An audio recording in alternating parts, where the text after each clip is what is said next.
Welcome to Support Desk. I am Allie Miriam, and I will be your support desk support for today.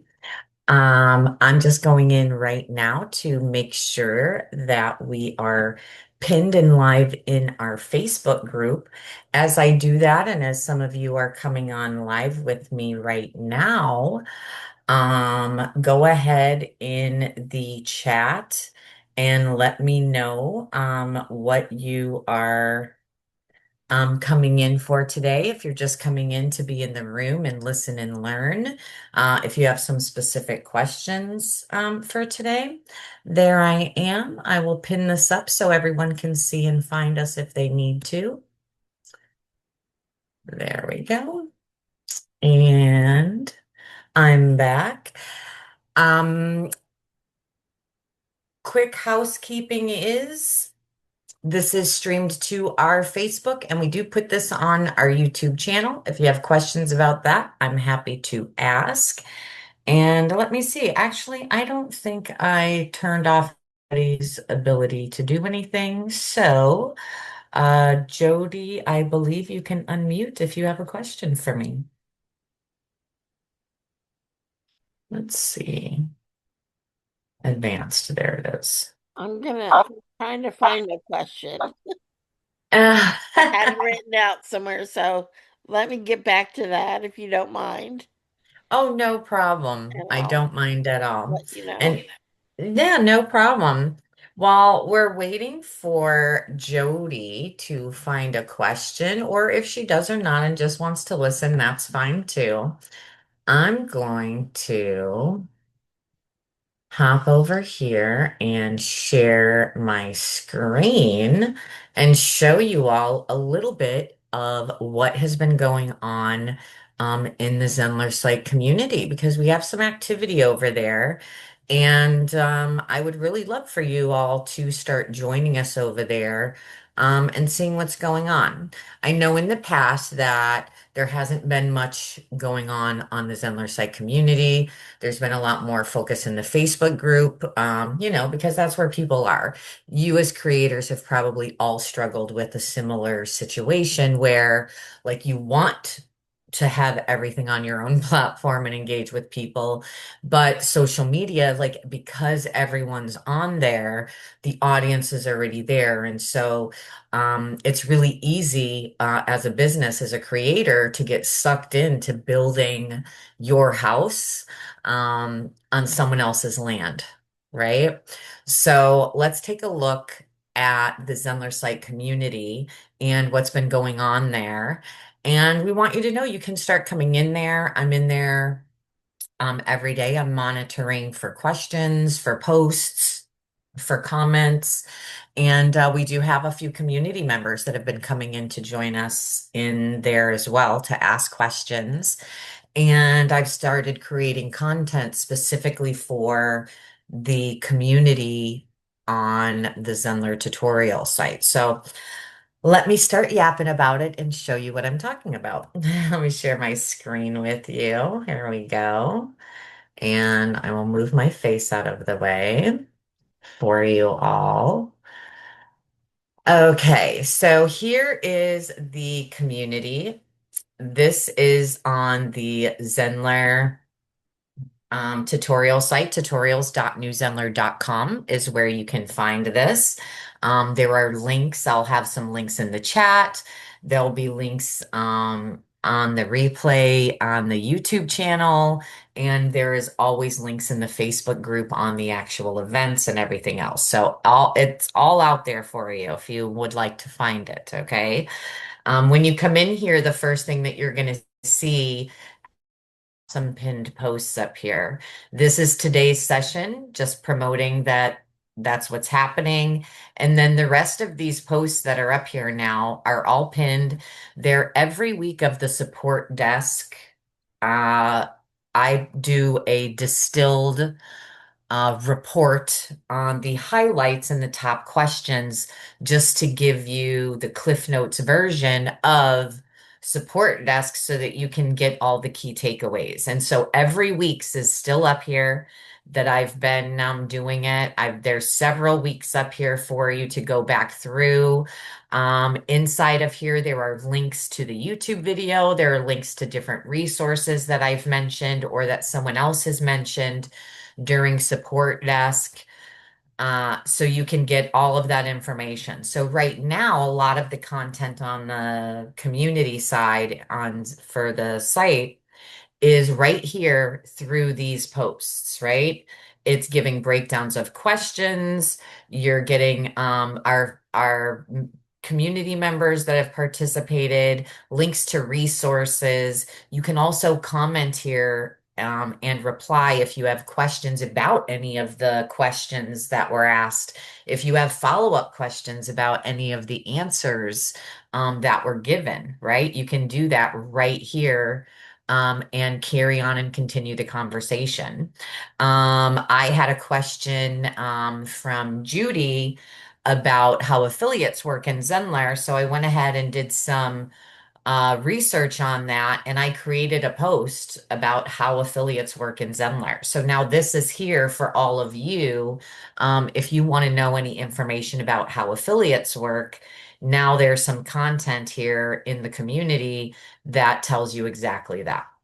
So I encourage you, you can post questions in the community, but you don't have to post questions in the community. You can send me a message right here on the Zenler in the Zenler community. We have a messaging system in here. And you can see I have some messages going with a few people already. So you can message me directly right on the platform. If you're on Facebook, I am on Facebook. I do not hang out on Facebook. I go in there to check on the event and to create the post for the Facebook group. I post there every now and again, but I'm not really a big Facebook or social media user in that way. So you can always find me. I'm constantly checking the community just to make sure that there's somebody here to answer your questions as you're there. Because I know it hasn't always been the site. And I want you to know that, I am here now. And so I will be checking here, and it'll be me, not um not some member of the team that's from the tech team that you've never spoken to and doesn't really understand a creator's business and what you might be talking about, but me. I'm the one in here checking it. I'm the one so I have a little bit more context than when you have a tech issue and you're emailing tech support. They don't have the same context that I do when it comes to creator businesses. So I'm here now. I'm checking in on the community. I'm creating that content for you all. And I would really love your feedback either right here now or anytime in the community. You can message me, you can comment your questions, you can message me your questions, your feedback, things that you'd like to see, so that we can start really designing this community and the resources based around what you as the community actually need and will find useful. So that's what my goal is here. And I appreciate you all. I see we have some people that have joined us. Welcome in, everyone. How is everyone today?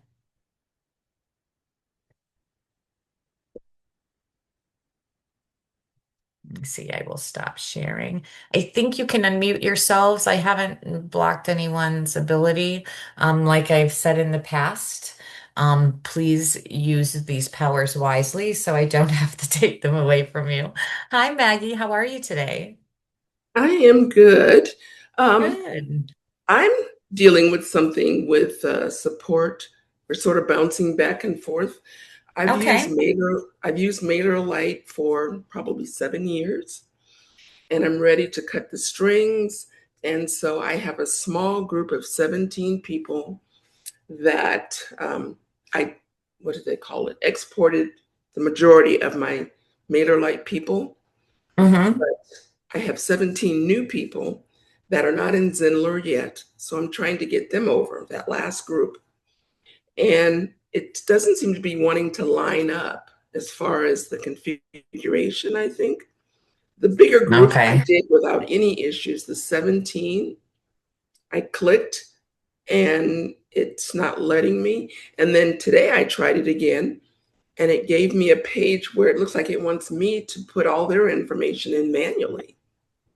And I thought the CSV file was not strictly, was intentional because it just transports all that information. Yes. And did you send a message to support about this?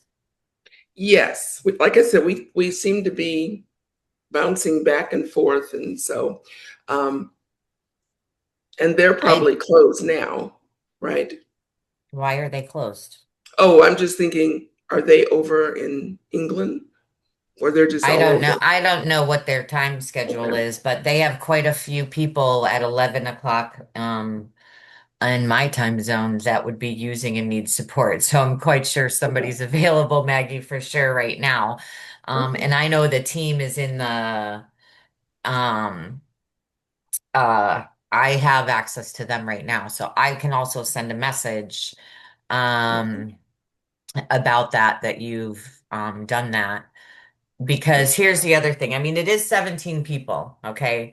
So you want to get them out of there. Number one thing that I would say to you is have you turned off anything on your MailerLite for new people to sign up onto it? So let's make sure we prevent any new people from getting on that list that you're Okay. going to have to transfer over. That's what I'm saying. Have you done that? No, Okay, but so for you, that is something you can actively do to prevent having to go through this process at all, right? Take a step back and put the links to Zenler. Mhm. Replace any MailerLite sign up links with Zenler links wherever they are, or shut them off so that you Right. don't get new people on that list. So that new people, when they click, they're coming through to sign up on Zenler. And you won't have to worry after this once you get it sorted, whether or not those people are that you've got to transfer them again. And now there's another problem. So let's prevent future problems by shutting those things off. Okay, well, what happened is I had an ebook that I created, and it had the MailerLite email. And then I went back and changed that. So now I am getting people in Zenler Oh, with that. okay. This is that one group of people. Yeah, everybody new is now coming into Zenler. But Okay. this was like this one little phase of Little foot. people Okay. where the email was wrong, the email Okay. So yeah, address. just make sure that you set up whatever it is that you No, need to that's good. Yeah, do to make sure that no new people get on that list so that you don't have to right. go back again later, right? Yeah, Because it's just going to take more time, energy, and capacity from you later. right. In the meantime, I'm gonna, if you have another question, we can go over it, but Yeah. I will send a message to support since they've already got an email to highlight it. They'll pull it into Okay. our elevated chat to start dealing with that for you. Do you have Okay. another question or anything? Yes, I do. And it Okay. has to do with email as far as Okay. authentication. When I signed up for Zenler, I had one email address that I was using that's connected to Wix. And I've created a new business one. I went into Zenler, I changed that. But when I go to email broadcast, it's still showing the old one and it says something about Okay. So authentication. you have to go into your site integrations, right? So you go into site at the very top. Hmm. From there on the left-hand menu, that's where you would have your pages, your blog, your media library. You have a spot for integrations there. Yep. And there's email. There's one for email domain authentication. You have to go through that process. That's your email that's been authenticated. Or if you've authenticated it. If not, then you've got to go. Then, did you set up email authentication? Probably not. Okay, now where I'm at Is it a site. custom domain email? Yes, it is. Because see, that was the thing. I had just my regular one, and that doesn't work well with deliverability. So I Right. So didn't you have have to go through. So in order to get that set up properly, you need to go through that setting up of the custom verified email domain, right? Once you've done that and you get the verification check mark, now that's your email. Now your deliverability is better. Now you have deliverability that's based on your verified domain. Okay, so I'm in integrations. Where did you say after that? Let me look. Because I see where like PayPal, Stripe. Oh, okay, I see. Yeah, Zenler Mail. It Yeah, shows it shows active, but then there's a place where it says verification failed. right. So that's where you have to go through the process Okay. and set that up. I will um I will create a post in the community Okay. for that if you need a little bit of follow-up help. There are some really good tutorials and whatnot on it, but I know sometimes I could be like, if when you don't Mhm. understand it, you're like, okay, I'm doing this, but I Mhm. don't know why. Okay. So I will create a post about it. Okay. So it's not After just today's paper. session. Yeah, it is a process. It can be tricky. Okay. We have people coming in and out, and one of the biggest problems, and it gets identified all the time. Declan was in the Facebook group, geez. Was in the Zenler site community over the weekend, trying to figure out a couple of things for tags and filtering for students and things like that. And there's a lot of language mismatch inside of, well, for Zenler, right? And I call this the put your language in perspective. It's the platform has its own language. The users, you have your own language as well. And then the Mhm. team, us that's training you, right? We have our own language. So sometimes the label that it's named and the functionality behind it don't make sense to us. It says do this. Casey's come in and had this problem. It says put this. When I start this live stream, right? When I go to stream to Facebook, I have to go through Zoom and Facebook. I have to go live stream through custom service. Then I have to go to the Facebook event, and I have three different things I have to put into Zoom. One of them says a stream key, the other one says stream URL, the other one says stream page. But the spots that they want me to put that in Zoom are not labeled the same thing. It took me three or four times of it telling me that's the wrong link to figure out which link went in which spot because they don't have the same label. Yet they're an integrated system. It's there to be put together, but they've Mhm. called the things different labels. So now I'm not stupid. I am intelligent. I work online. Like I was one of the first live streamers in Facebook. I had the one of the first live Facebook live stream courses and coaches when Facebook live streaming came out, right? Like I understand this stuff. But what I can't understand is I'm not a mind reader. I don't Right. know that page URL and event URL are the same thing because that's the wording difference. One says page URL, one says event URL. I don't know what's page and event. Which one's the event? Like, Mhm. I don't get it. So there's this languaging mismatch that's very confusing. So it's not you, okay? Okay. And it's not that the platform's wrong either. It's Mhm. just that we're forcing understanding with different words is really what it is. So Okay. I'll create a post for that one and put it in there in the community. And then if you have questions, Maggie, when I put that in there, you can comment on it, throughout the week if you need more Okay, good. clarification. So you don't have to wait until I'm here on Thursday. I'll be in the community all week, so we can Okay, communicate there as perfect. well, okay? Okay. Okay, that sounds good. I appreciate that. Good. All right. Let me message the team. I see we've got more people in. Hi, Patricia. I see you too. Um, if you have a question, you have a virtual hand that you can raise down below.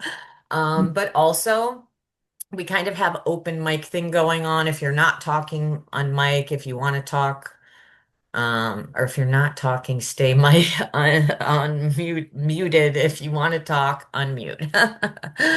Um, yeah, is it? I see. I want to say your name correctly. Danilo? Danilo, close enough. Can you hear me? Danilo? Yes, I can hear you. How are you? Doing great, Allie. Good, good, Enjoying good. enjoying here in sunny Michigan. Oh, yeah, you got the sun in Michigan. I tell you what, I'm in Central Florida and we are so overcast, cold, windy. Like I was bundled up all night and all morning. It's like it's very unseasonably chilly here.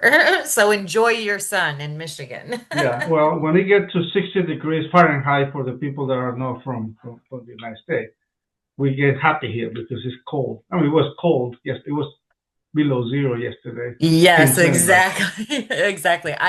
I grew up in Chicago, in the Windy City, and so Okay, I'm very familiar with below, like there's none of that here in Florida, I hear but you. you would think it was the way we act sometimes, for sure. Hmm. Great. Well, I don't know if I have a question, but I'm looking more for inspiration. I am doing a course who is primarily small lessons in text, three, four paragraph a lesson, then go to the next, go to the next, go to the next. Mhm. Um, I'm trying to see if there's any way to make because I copy the text into a text box in the lesson type text, but I wonder if there's anything that I can do to make it more appealing, more attractive, or just a you know paste the text into a lesson. I don't know if there's anything Yeah, well, this that is I fun. I like the fact that you're doing text-based lessons.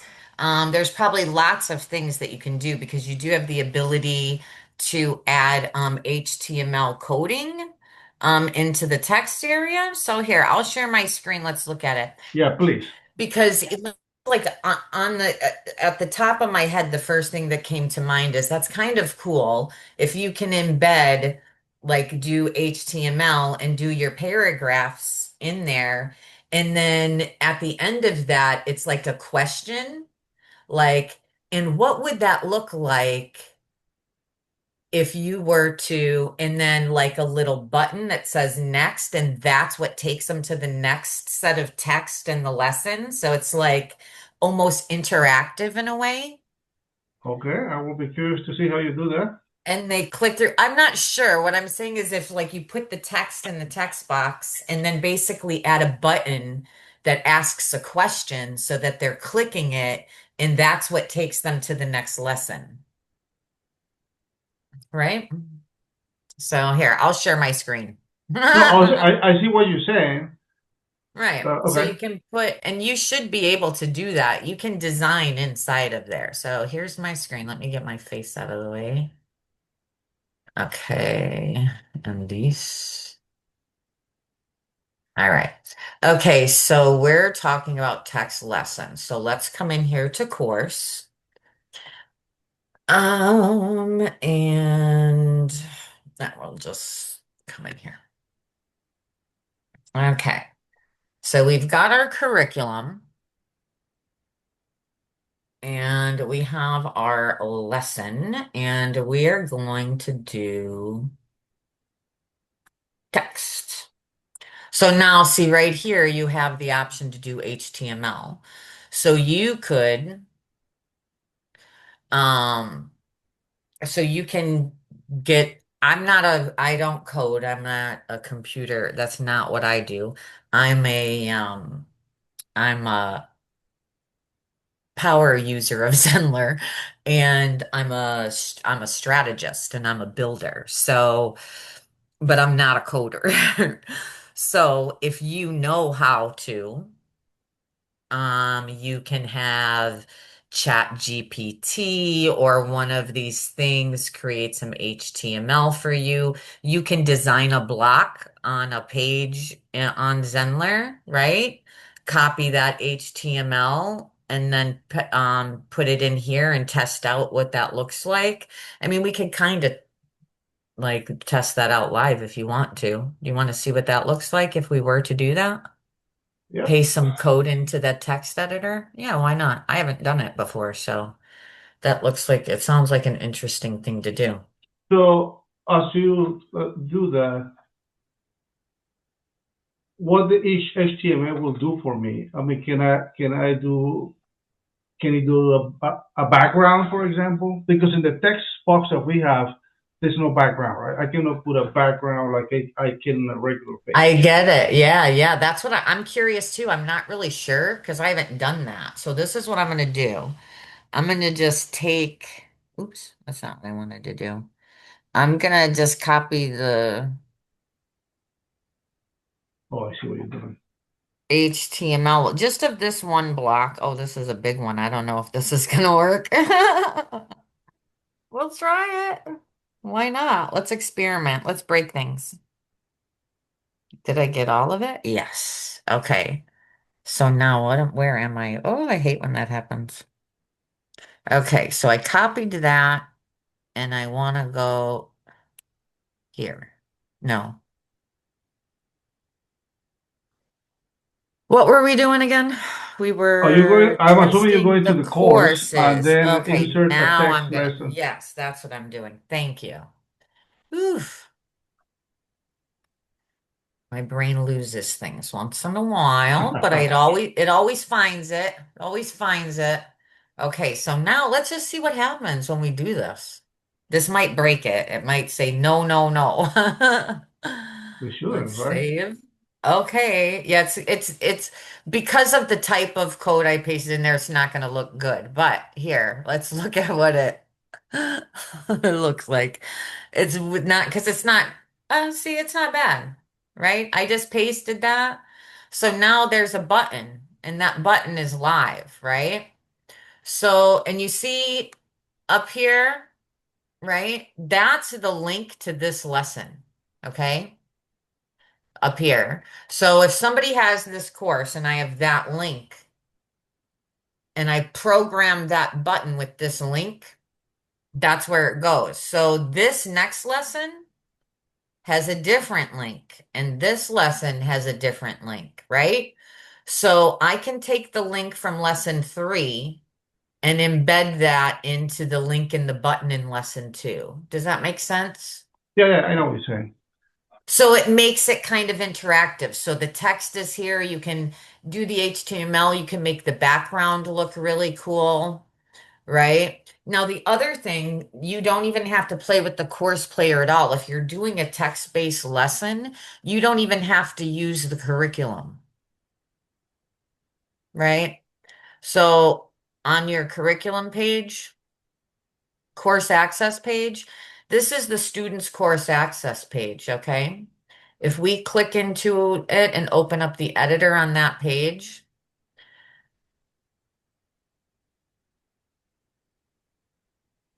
Well, I want. This is the dynamic block that holds the curriculum, right? That's how students access the course player. If I delete this block, right? If I delete that block, when a student comes into this course and it says preview course access page as a student, that's how they get to their course, right? This is course access. When the course player's there and they hit the start button, that's what opens up the course player, right? Where you see the lessons and the little screen box. But this is where they access their course. What if you just remove the curriculum block and you design your own content right in here, the way that you want to? So, for example, you create, some people have done it. I can look in the Facebook group and I can look around and I can post a few examples in the community to show you what I'm talking about. But you can design this course access page. You don't have to use the Zenler curriculum, is what I'm saying.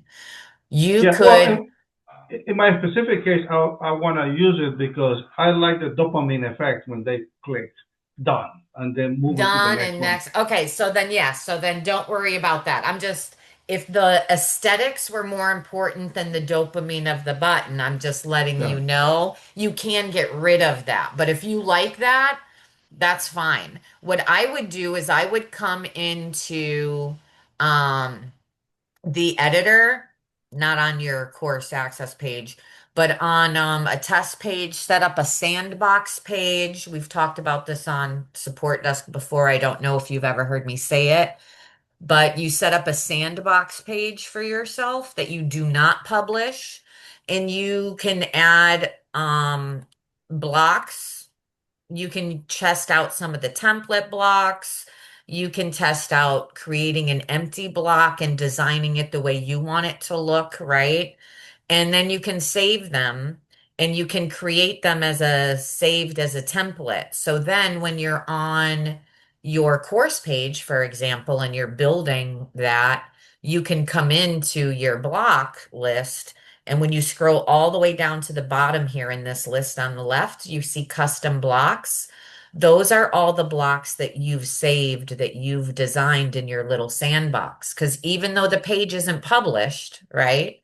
Those are custom templates that you've saved into your library when you hit that little save icon and you give it a name so that you know what it is. And then you can drop those on any page and any spot on your site in your course. You can, once you design that block and it looks nice. So, like for the course player, because of the size of it, what I would do is I would come in here and I would probably do like a 3-1, but I would move this over that way a little bit more and this way, right? And I would focus on designing something within this um in this narrow space of this. And then so a heading, and then you want text because it's a text lesson, right? So then you've got your heading and your text. And then you may have more. Oh, actually, this is easier. You're going to have a couple paragraphs, you said. So maybe 3 paragraphs of text for that lesson. And then maybe you want to add a button or a graphic that says click next because you want them to hit the next button on the course player. Um, so maybe not a button, maybe another heading that says, you know, uh, click next to discover, you know what I mean, like discover this best kept secret, right? Entice them to click that next button, right? So now you've got this, and maybe you do want it to where it's you have a color because you have the color in the background if you want it to be an image. But you could just choose a background color, right? Um, So that option of a background color, I do not have it in the text type lesson in the course no, but player. if you add if you add this text, and you can format this any way you want to. I'm just doing this for the purpose of being live right now. So I've copied that over. If I come over here to the curriculum, I see what you're saying. now I can take this text, this HTML, and the way that I designed it was a little bit more narrow in scope.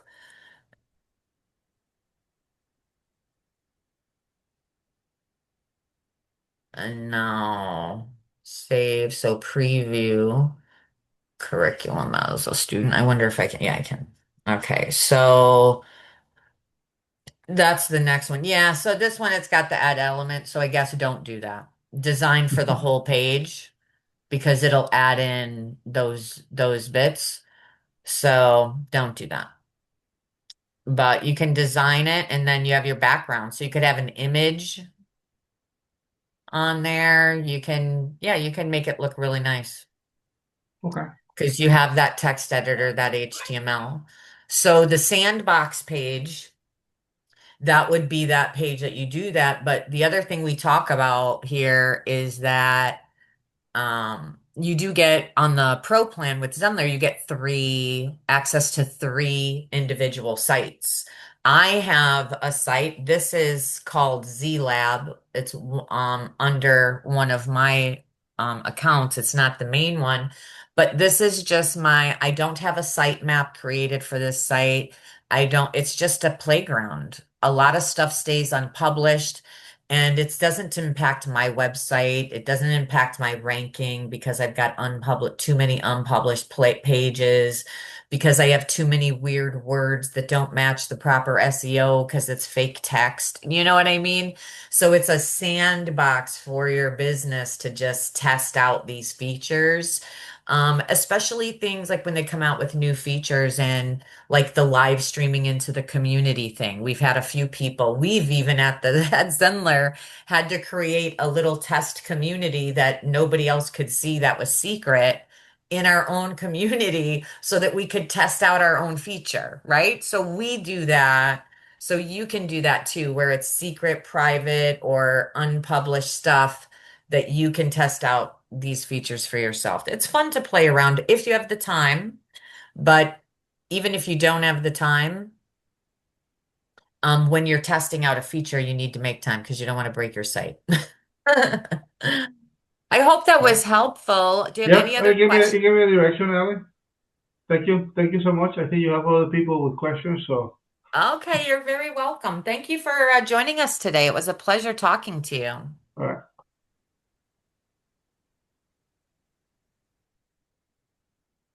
Let's see. Stop sharing. Find my camera. Hi, Jody. I see your hand is raised. Gareth, I see you're here. Hopefully, I can, if you have a question, you'll be able to pop on. I know last time I missed you back and forth. I see we do have some questions in the chat too. Oh, okay, good. Jody put the in the chat as well. Um, you're just listening today. Sounds fabulous. I love that. Hi, Patricia. I'm glad you're listening too. Oh, you can. Oh, now you can. Good. Whew. Okay. So, Jody, I see your question here. Is this the question, same question you want to ask me now? Yes. Okay. So Do let's you want me to see. read it for you? Yeah, you tell it to me in your words. Go for it. Okay, so I have two questions. The first one is I have a question about site name. What is its purpose and is SEO affected by whatever name you put in there? What you mean like when you create your site on Zenler site name? Here, I'm going to share my screen and make sure we're talking about the same thing. Yeah, I decided to go through the a year later almost to go through the step by step setting up your site just Yeah. to make sure I didn't Yeah, miss now you're anything. doing it. Hey, 5 years later, that's fine. No worries.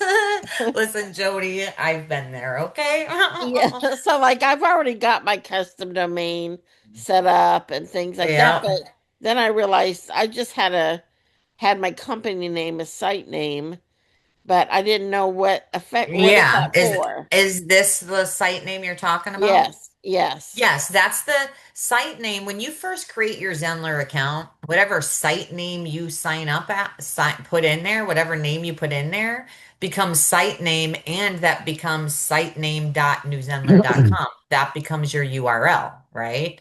So that is your site's name.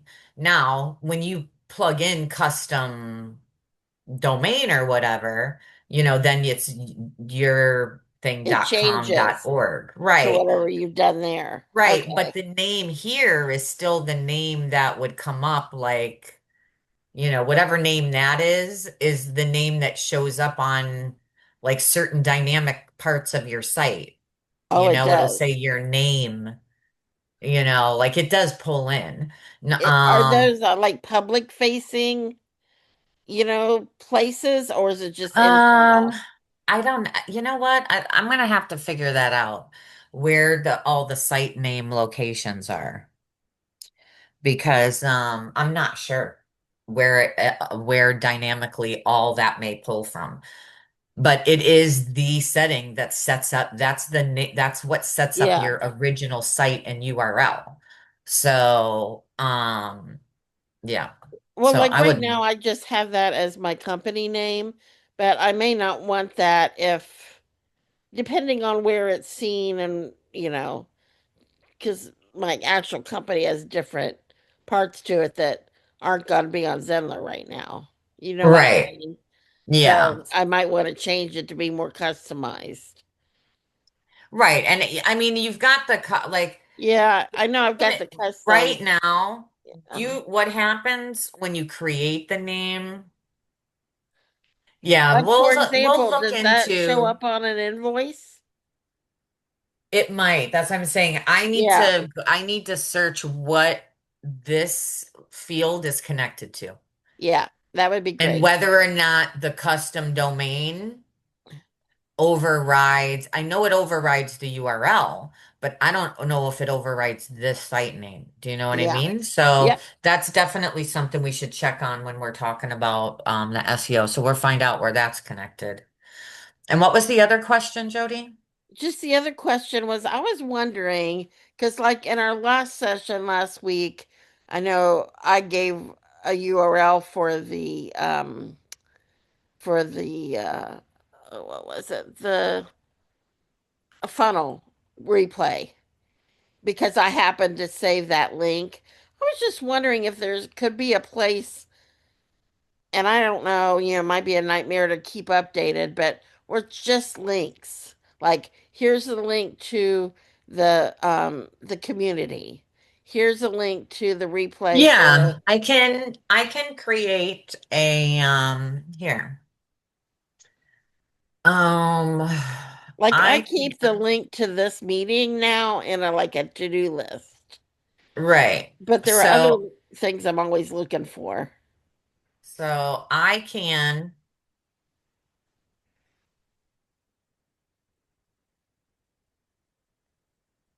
when this decides to work. Well,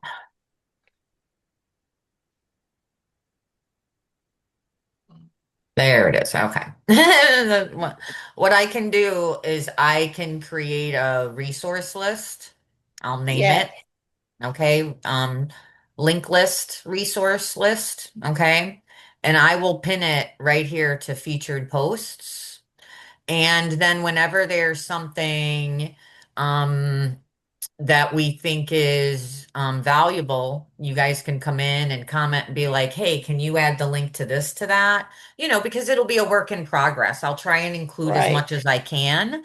And then you all can come in and say, hey, um, I'm looking for the link to this, and you can comment on that post, and then I can edit and update that post, and then it'll start to become a living sort of interactive link list. And when things kind of fall off the list, maybe we've moved them or they're not relevant anymore, we can remove them, and we can try to keep it maintained through community involvement if that's we can try it out and see how it works, Jody. I think that's a good Yeah. idea. Yeah. Yeah, I would love that because I'm constantly trying to keep them in I different know. places, and then I forget, where did I, is it still in my email, or did I put it in my note taker, things like that. So, Exactly, yeah. exactly. 100%. I am always looking for things. So Yeah. I Okay. understand. That's So great. great idea. We'll test it out and see how it works. Yeah. Okay. And then Thank you. how will you get back with me about the site name, like Yeah, uh yeah, yeah. I will post that in the community in the too. community? Okay. We'll make sure we know. we know the answers to that. Hi, Lorelai, see you joined us. Real So quick yeah, I before will. I sign off, can you give me the link to the direct link to the community in the chat? Yeah. And I'll make note of that to keep an eye on it.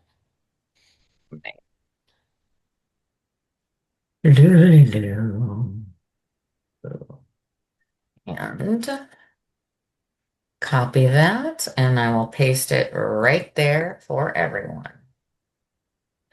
Super. Thank Yay. you. You're very welcome. Hi, Gareth. Finally, I know last time you were on, like there was just so much happening and I couldn't keep up with the chat. Everybody was just so everywhere. How are you? I know, I'm well, thank you. Are you okay? Yes, yes, I'm well, thank you. Great, great. Oh, well, nice to meet you and talk to you at last. Yes, yes, yes. How can we help Um, you today? I'm quite new to New Zenler. I was previously on Kajabi. Oh, okay. I'm Um, familiar with Kajabi. yeah. But it just became too expensive. So Yeah, I I just know look. it. It is, yeah. Outrageous what they want us to accept the price of for half-assed features. You know what I'm saying? Anyway, Yeah. yes. um, so I've got some courses, and I've brought some of my courses across to New Zenler, but I've not kind of made them available yet. I've built a website on New Zenler, so that Okay. looks okay. In terms of the courses, the way that I work is that I coach people, Hmm. and then I back my coaching up with a course as well. So I'll design a curriculum for them, and then design a lesson, take them through the lesson, and then they have the live lesson that I've delivered online as well, so they can watch my videos and do exercises in there. Um, this is a long way of saying that that's kind of like a private course, really. Right. So when I have my course available to them on New Zenler, I want to make it available to that person, but not to the whole world. Um, so it's effectively like a private course, really. Yes. Well, here's what Um, it would be. yeah, Here's how I would do it, okay? yeah, Is I'm mm, sorry, are you done? What you want to do is make sure that each course doesn't yeah, show up available for other people to try and purchase and register and get into that content because that's private. That's their yes, personal coaching stuff. Nobody else should even see that it exists.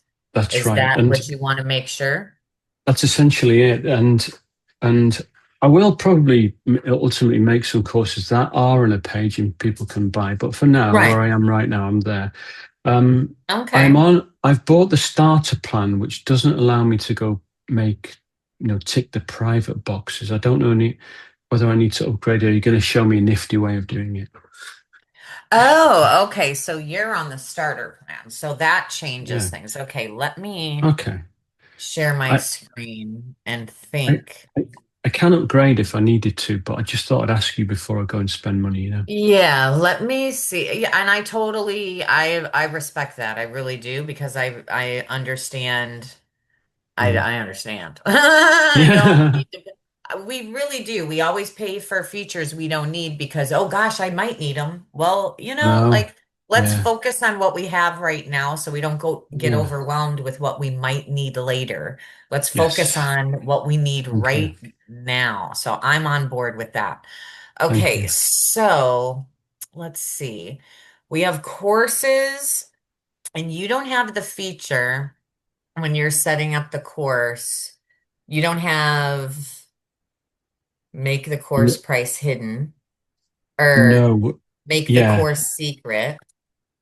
that's right. It says to. I was really surprised actually because when I looked at Zenler a few years ago and it didn't have this restriction, and then when I went on it now, it said upgrade for this feature, and so yeah, I don't.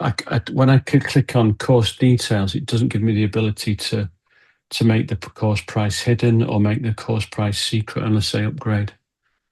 Yeah, Okay. So then let's see. So what your so here's what your option is, right? yeah. How many people is this that we're talking about, first of all? Oh, it's Like, only yeah, just a few, just two or three. okay, Yeah, so because we got to make sure that it's manageable. yeah, Okay. So yeah, basically right here, your navigation, yeah, all yeah, courses is yeah. where the courses show up, right? Yes, yes. On my First side, of on my all, site. Yeah, right. First of all, remove that option from your navigation. Just delete it, right? So you can do okay, that. You can do okay. that by, let's see, do I have a page editor open Yeah, somewhere? yeah, Let's see here. Oh, yeah, yeah, here. yeah. Okay. Off of this block. I'll show you what that looks like I see. Yeah, if I can get out of this screen. Okay. So you yeah, can come in here, right? In this menu. That. yeah. And you can come to the all courses. You don't want to delete my Yes, courses because my courses is what shows the person that has it, that owns it when they get it, right? Now yeah, what that's gonna mean is that there's not gonna be, so what you're gonna want to do, yeah, that means that yeah, your other courses that you would have available to sell to the public, yeah. there's not going to be an all courses block available for them to look and Yes, see what's available. So, yes, what you would do in that case is you would create that course if you wanted to also list a public course.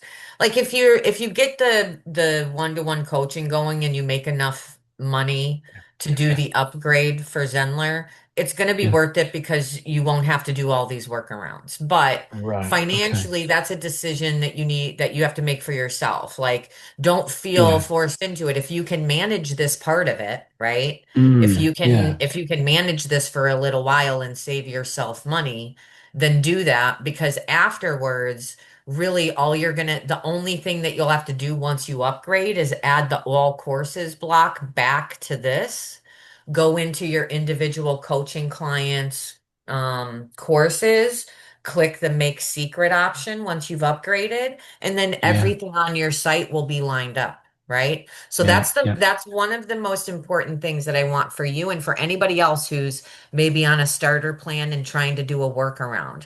Make sure whatever workaround you're doing is a quick, easy fix when you're ready to upgrade. Okay. Because if you Yeah. make a mess of your site and have to go back and fix it when you upgrade, you've just wasted so much of your time and energy and capacity. You're going to get frustrated. It's going to be a nightmare. Yeah.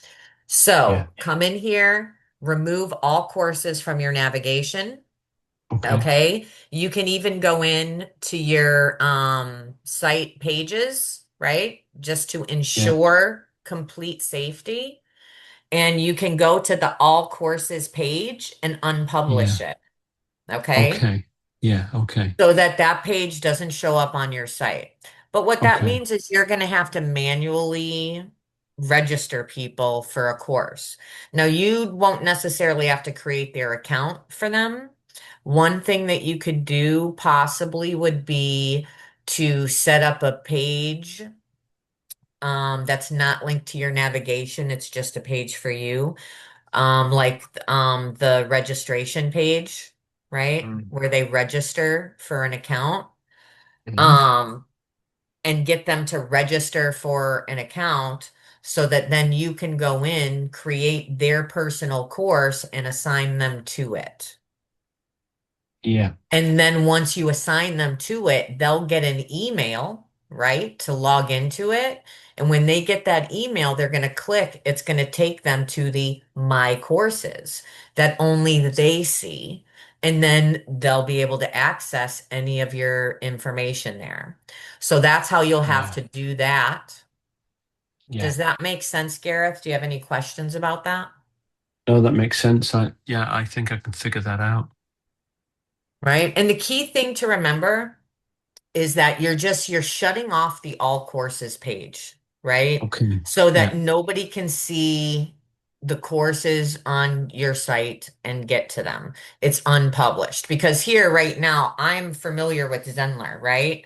So if Yeah. you, regardless of whether you have a custom domain or not, I know if I come to your site and I come to a sales page, I can just delete the last half of your website thing and do slash courses.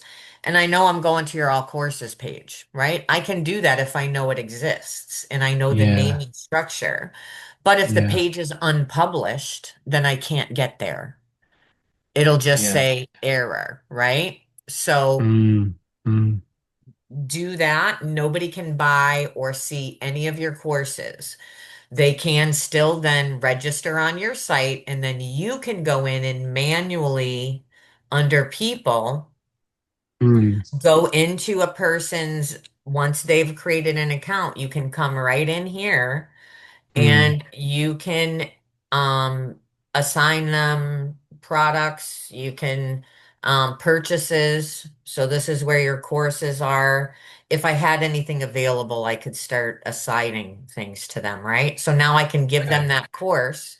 When I do, Yeah. it's going to email them, right? Yeah. And Yeah. then they're going to get a login and they're going to come and get to that my courses, right?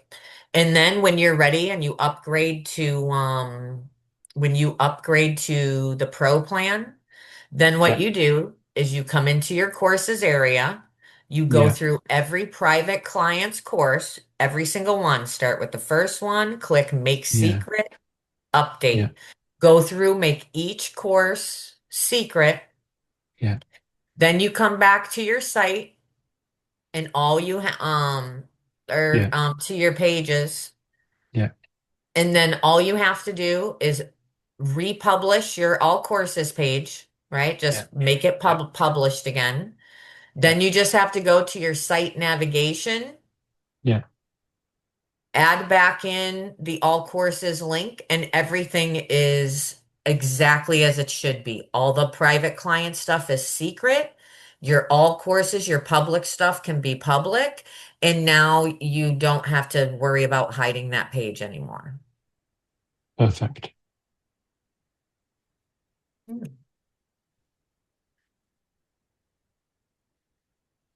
Let's see.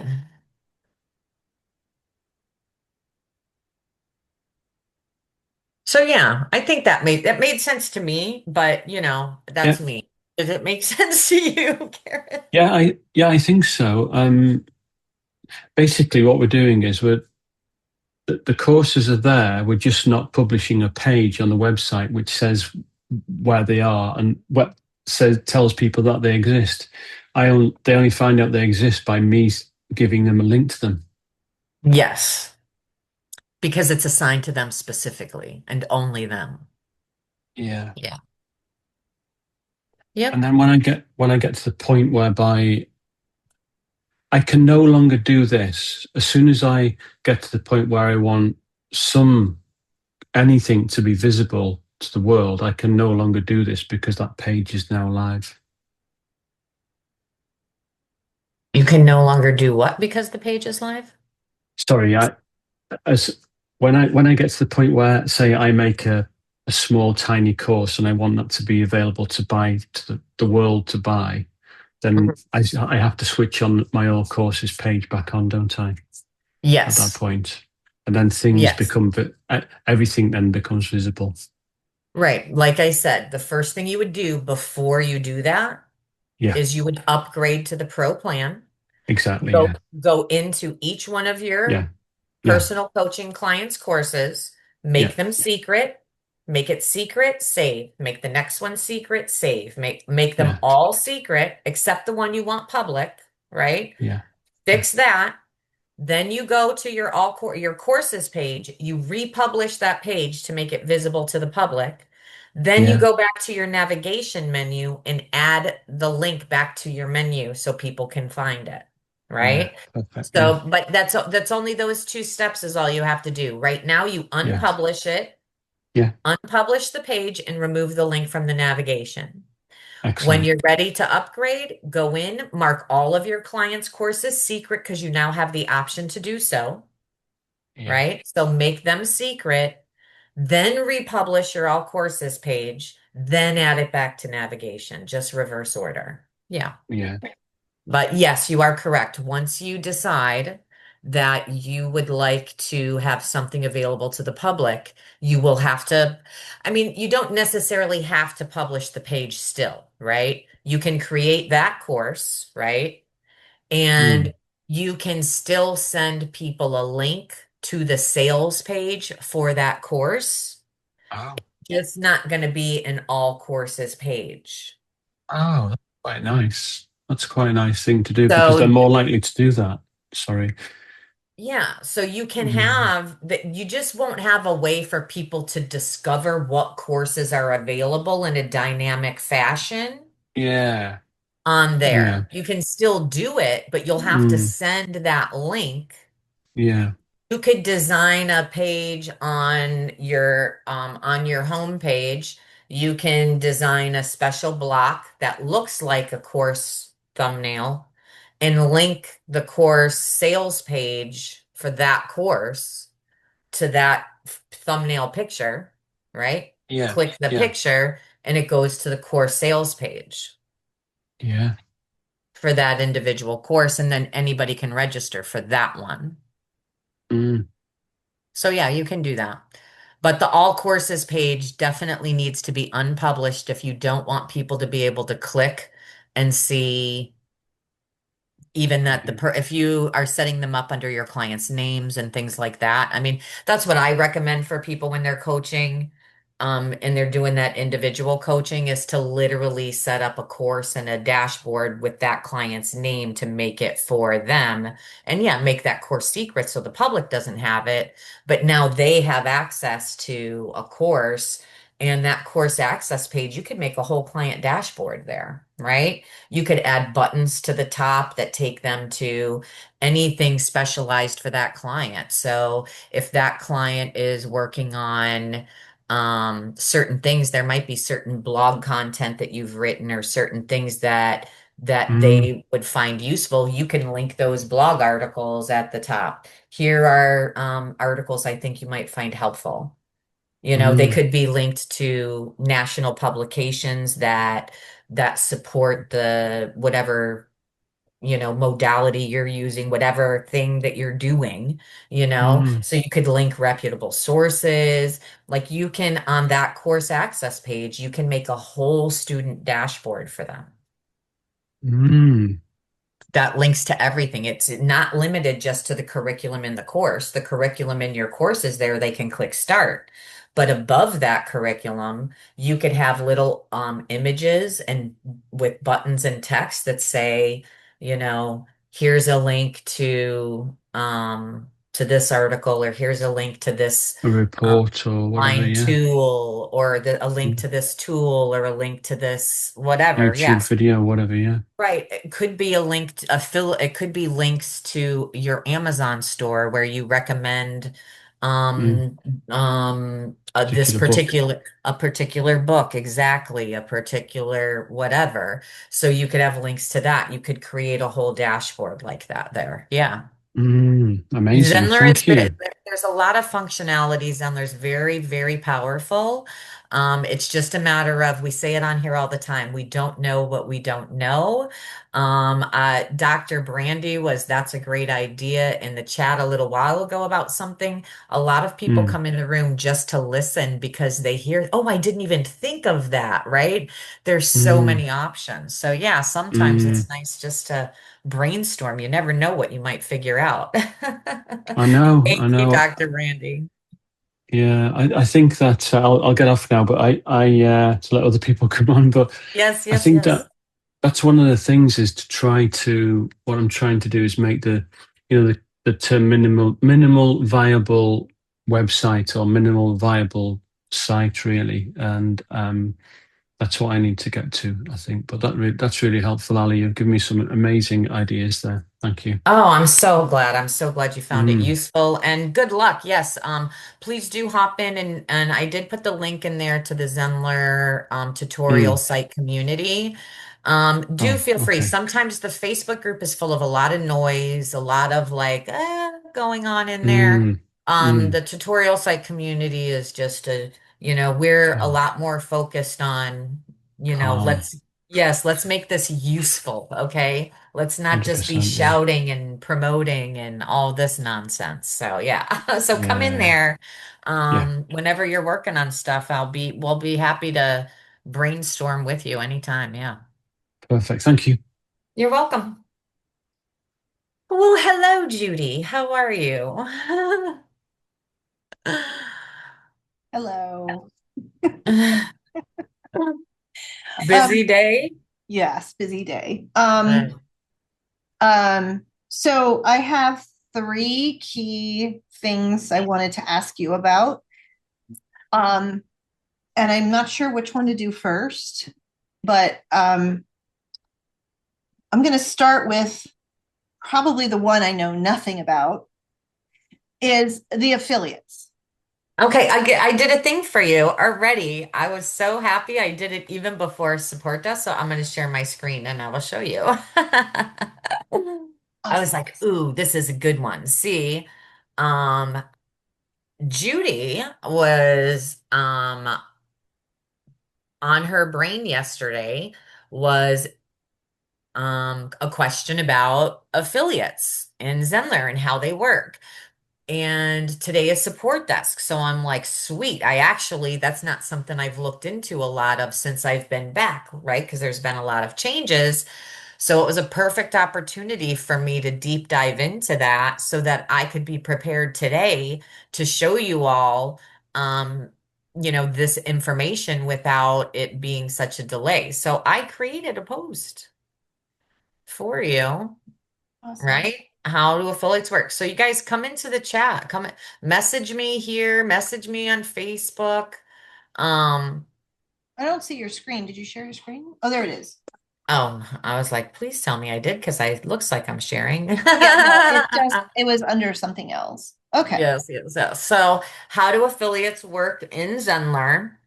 So the core ideas of it's a unique link that each affiliate gets. And this is how affiliate links work everywhere, but this gives you specifics on like how Zenler's works, right?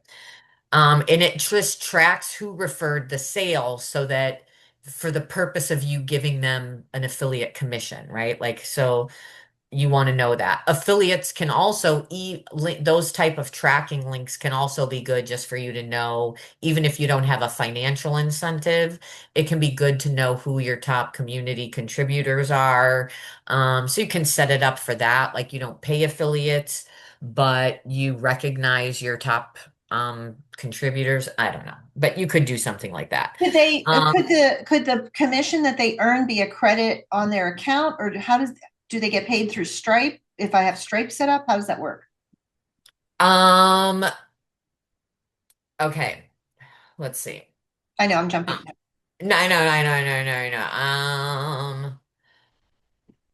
Do. Track idea. Yeah, this one's not. So there's a video. David's got a video. The setup and the overview. So yeah, you can set. It's not an. I don't. It's not an automated system, right? You have to do it. Like the system automatically tracks it for you.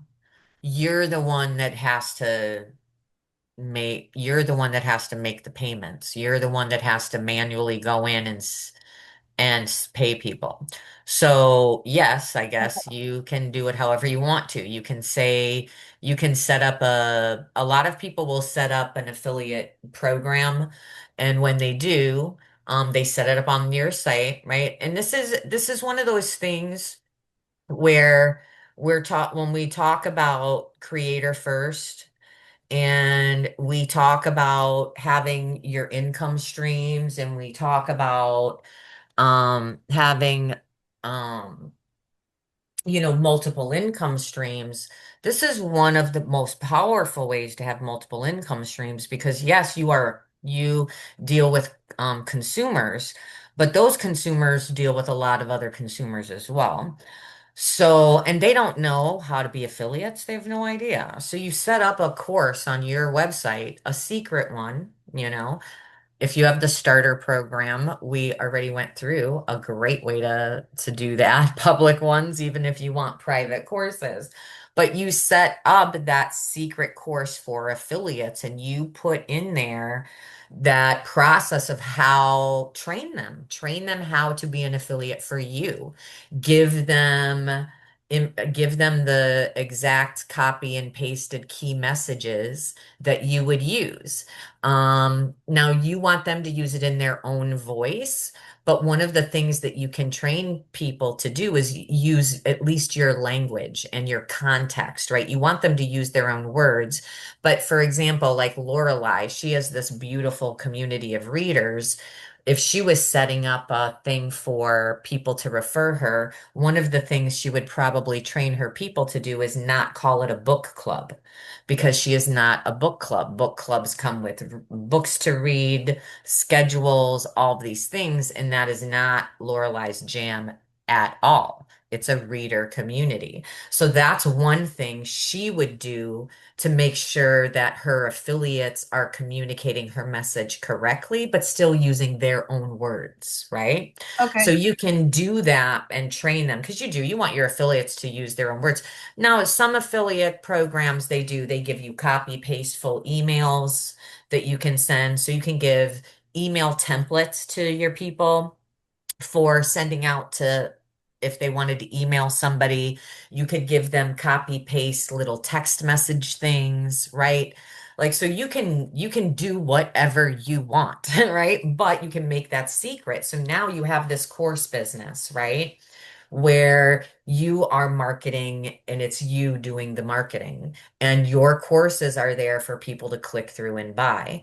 Now you have a secret course that's free for your biggest super fans, right? These are people that will shout from the rooftops about you. And now you have a special little course where you can nurture them and give them the right information to help make them more successful as they shout your name and business and services from the rooftops.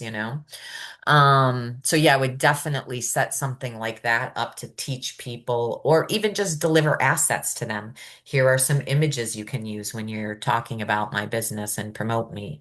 Here, all that kind of stuff, emails, the proper social media sizes, right? Here's one for Facebook, here's one for um Instagram. Here's a TikTok video, right? Here's do all kinds of stuff.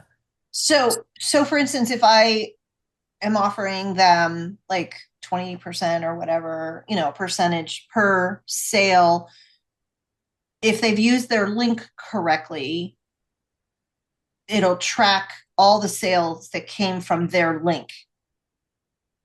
Correct. Okay, and if they don't use their link correctly, because I mean, I'm an affiliate for other things, and you have to obviously use the link. And if you don't use the link and they come back and they say to me, I told 20 people about you, and I'm like, well, how did you tell them?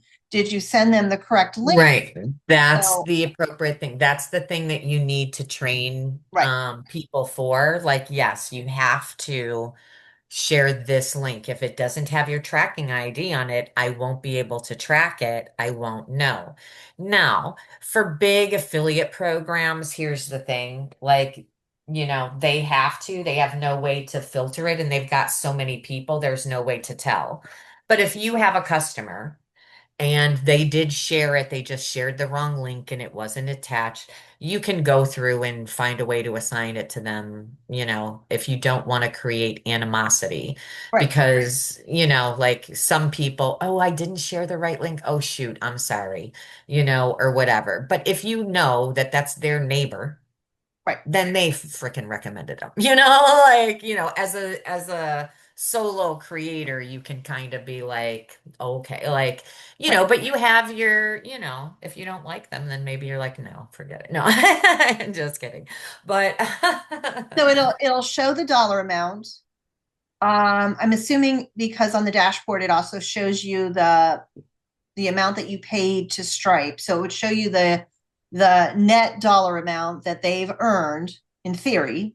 yes. Okay. So it would be one of these dashboard items, but it would be under the affiliates. It would be its own separate dashboard showing you the commission, what the course cost, and then the net Mhm. profit. And then I would just be able to say to them, okay, I mean, I could mail out checks. I could, um, I don't know, like, I mean, the places where I'm an affiliate, I mean, I call it mailbox money because you get these checks in the mail and it's like, oh wow, mailbox money, yay. Um, Yeah. and some of them are little, like $40 here and there, and then some of Yeah. them, all of a sudden you get a big Yeah. check. I've got $20 ones, $10 Yeah. ones, like Yeah. crazy ones. Yeah. Yeah. But then once in a while you get this like $400 check and you're like, oh my. Yeah, 400. You're like, what? Yes. I'm like, oh, I got to do more of this. So you may not be familiar with this site, or maybe you are, but I'm guessing this is sort of like what Digistore 24 does. I don't know. So I went down this rabbit hole yesterday, and it looks like a place where you can list products or ref or sell products, meaning you could grab affiliate links and sell things on Instagram, yada yada yada, or you could list products that other people who don't even know you could sell with an affiliate link. And maybe it's something to research to talk about next week, you know. Hmm. Because I found it intriguing. I hate when I see a post that catches my attention and sends me down a rabbit hole. I know I do it too. And then it's like, I was supposed to do this. And instead, I did a whole different thing. And not only did I do that whole different thing, I did that whole different thing and then continued to do that whole different thing, even though it has nothing to do with what I want to do or I'm supposed to be doing. Basically, yeah. Yeah. Yeah. Yeah. So I did see on this Digistore 24 a lot of books that people are trying to sell, and I saw pet products, which was interesting. And you know, the gist of it was how if you have a pet profile on Instagram, which I mean, I have 7 cute Pomeranians. I mean, yeah, I could totally rock. Yeah. Like I have free time, right?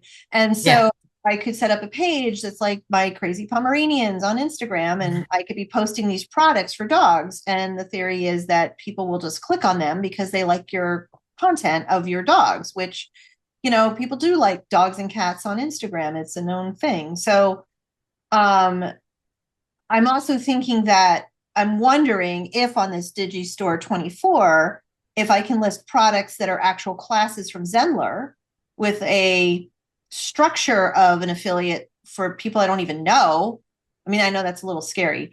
I Um, don't know. I have to check. I mean, people have always done affiliate stores or whatever. Like it's been a thing from the beginning of Instagram. People will set up the process is I'm sure they have names for it. Everybody calls it something different. I call it just a niche account. You set up a niche account like Nurses Rock, right?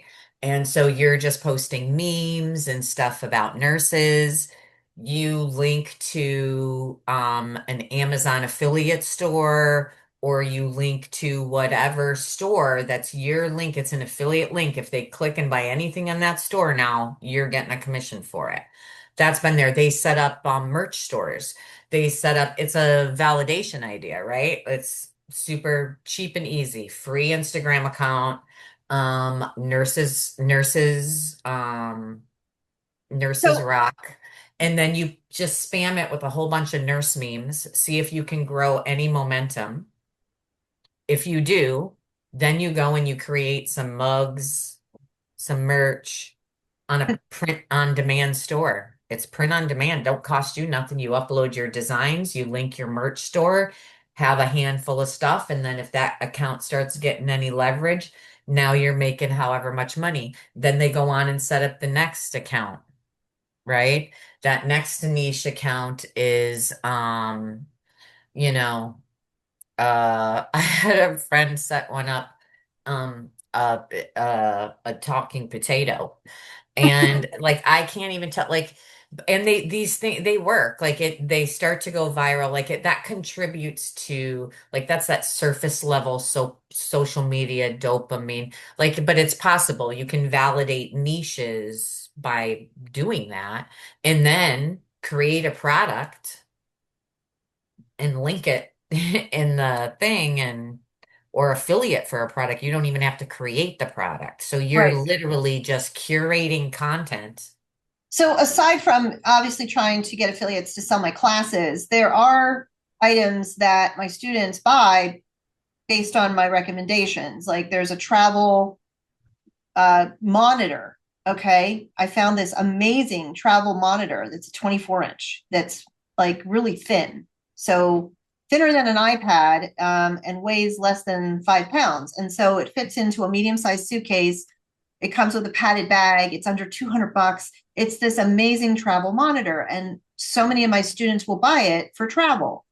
And so, like, I tried to set up a page on Zenler that was in Amazon storefront, but the links kept changing. So then they weren't working. So then I just completely abandoned that whole project. So I guess the question is too, like, what's the best way to do this? I guess Okay. if you're selling exterior products, oh, you're laughing. I love it.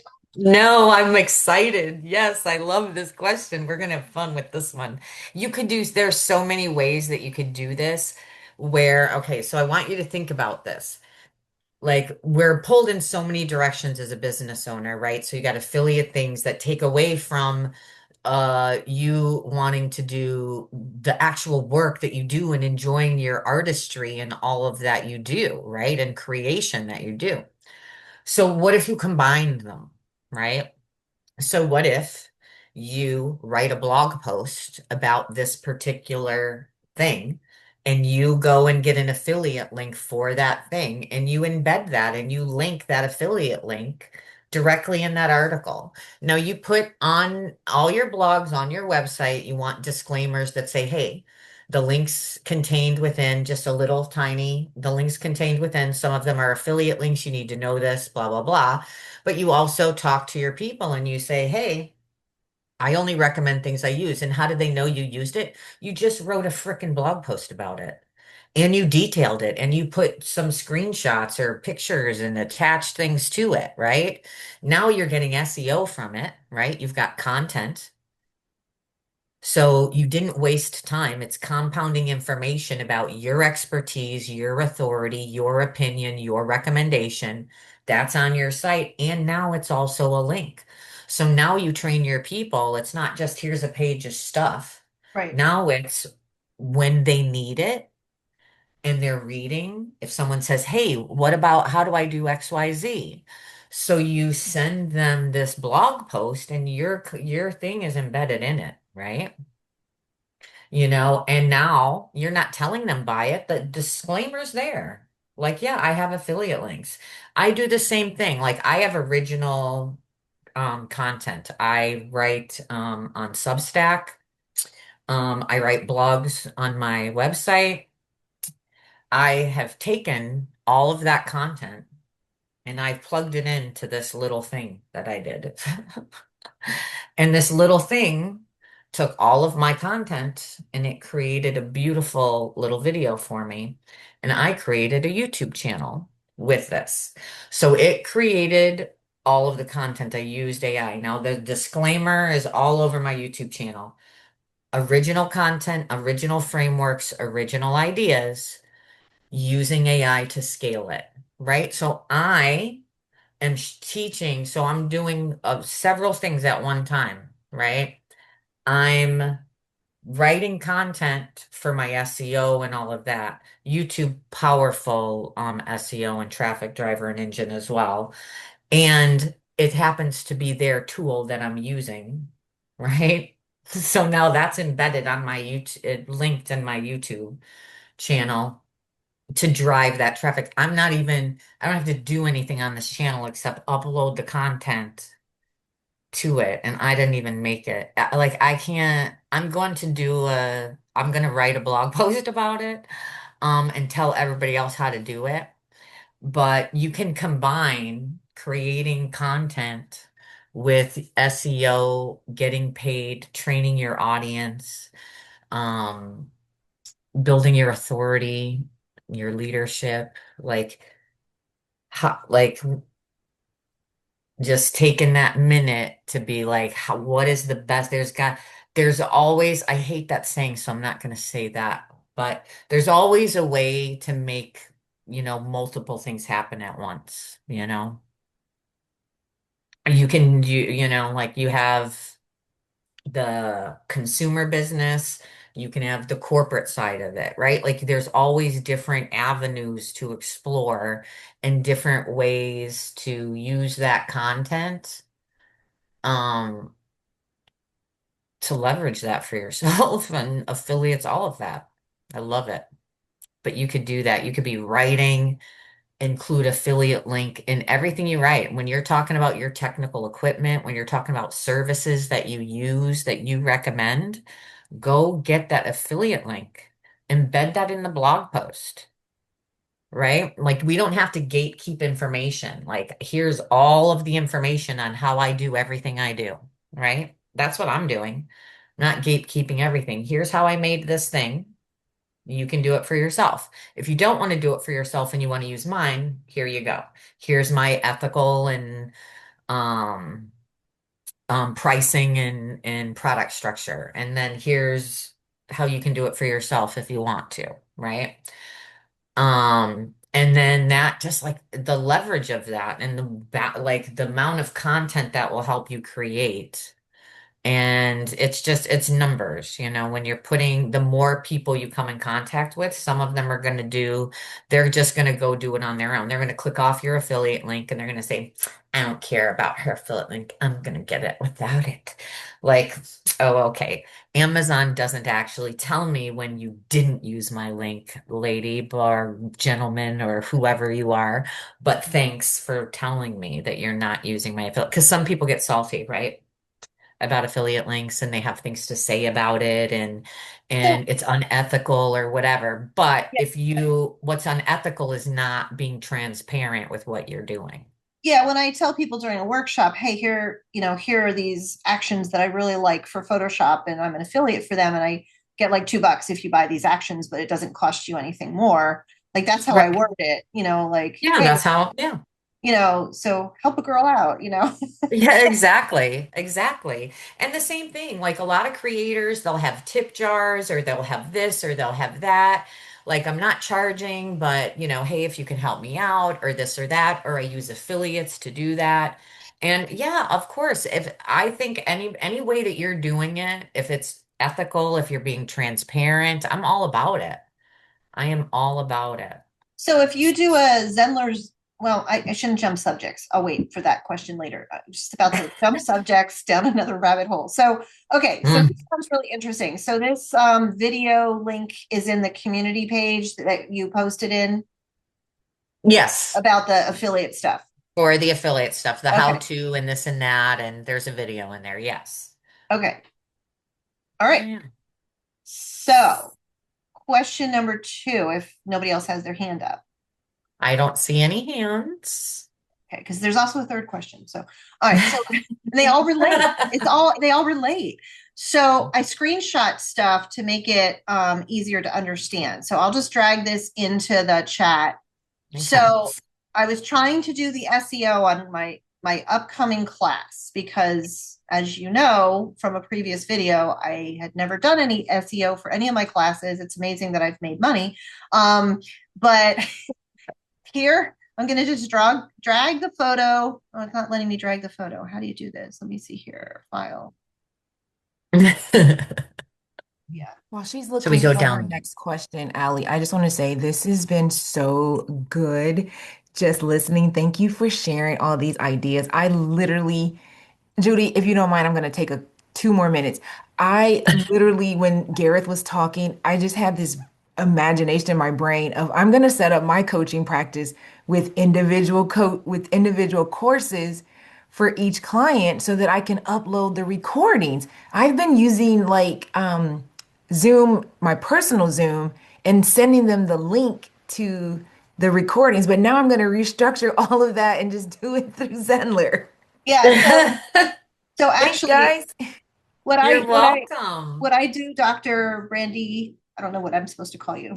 Oh my gosh, please call me Brandy. I'm an Grew up, instructor, and so it's mostly from my students. It's default on my Zoom, but please call me Brandy. I grew up in a very formal household, and when I went to college, and my first instructor said, "Call me Fred," I said, "I'm not allowed." No, I understand. Anyway, when I do my private mentoring, each person gets, I just set up a private class that's their class. It's a secret course. Okay.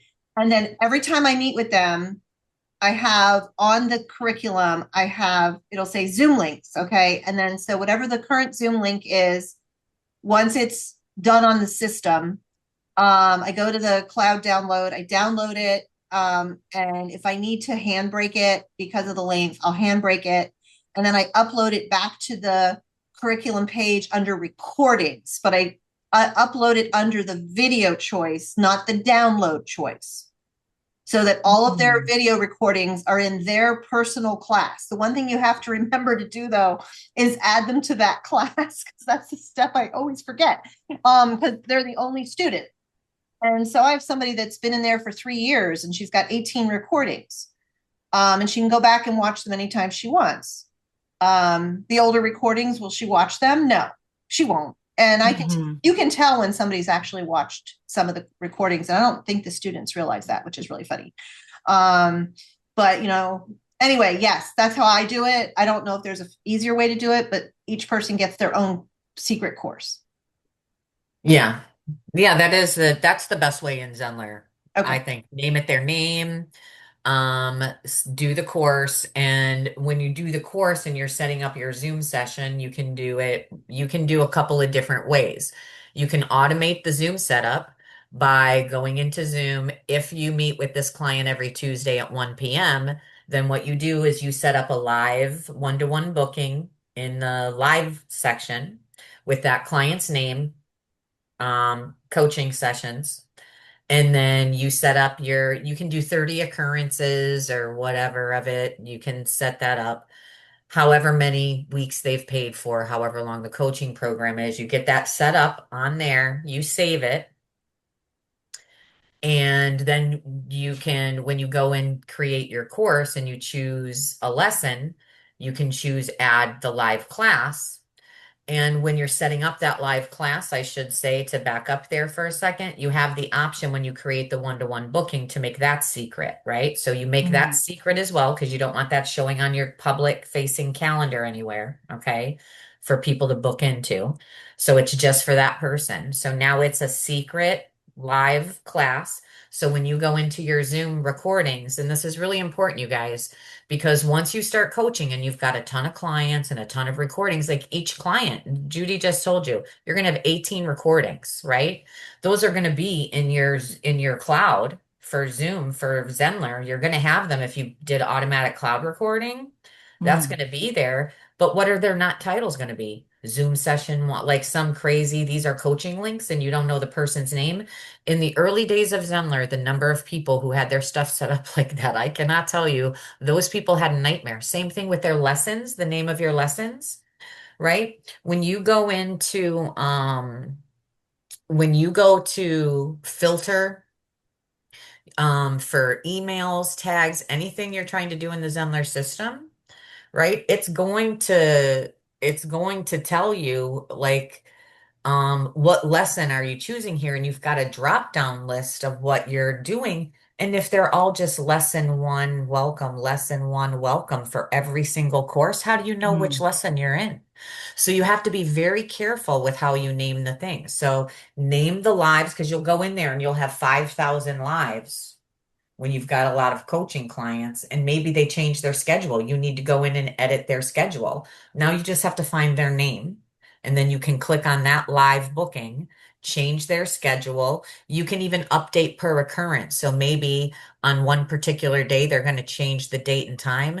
You can actually, and I can show you how to do that, you can actually go in and edit occurrences. So even though you've scheduled them for every Tuesday at a particular time, please get out of my way. You can go into the occurrences. Let's see, do I have any live ones? No. So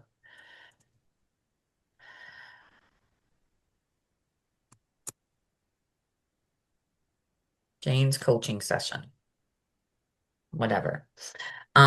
You're gonna do recurring session. We're gonna do weekly. Takes a second for it to catch up to itself here. We'll just say Monday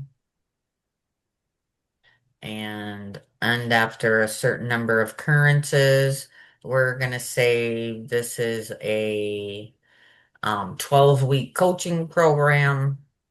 All right. We're going to make sure it's secret because this is just for that person. We're going to make sure we turn on automatic cloud recording so we never have to worry about it. We're setting this up from the get-go. We're going to hit next.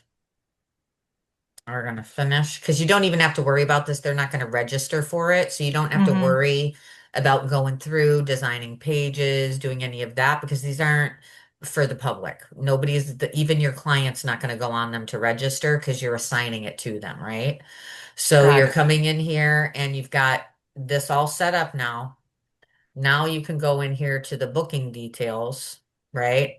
And you can view occurrences as an option. So say next week they can't do Monday, so you want to edit that one, and this one you're going to bump it to Tuesday. Okay. Mm. So now you've just updated that schedule. These ones are on Monday. This one's now on Tuesday because they needed to change it. So you can go in and actually do that so that their link stays proper in your course once you add it, right? So now that's how you've got this set up for their sessions. It's marked secret. You got automatic cloud recording. So Where do you now, give them the link to automatically join, Allie? well, this is what I'm going to show you now. Okay, thank you. Now, so now we're going to come into this course that we have set up for them, right? So we'll set up a course for Jane's coaching. I would definitely name it better than that. That's just because I have no brain capacity to figure things out right now.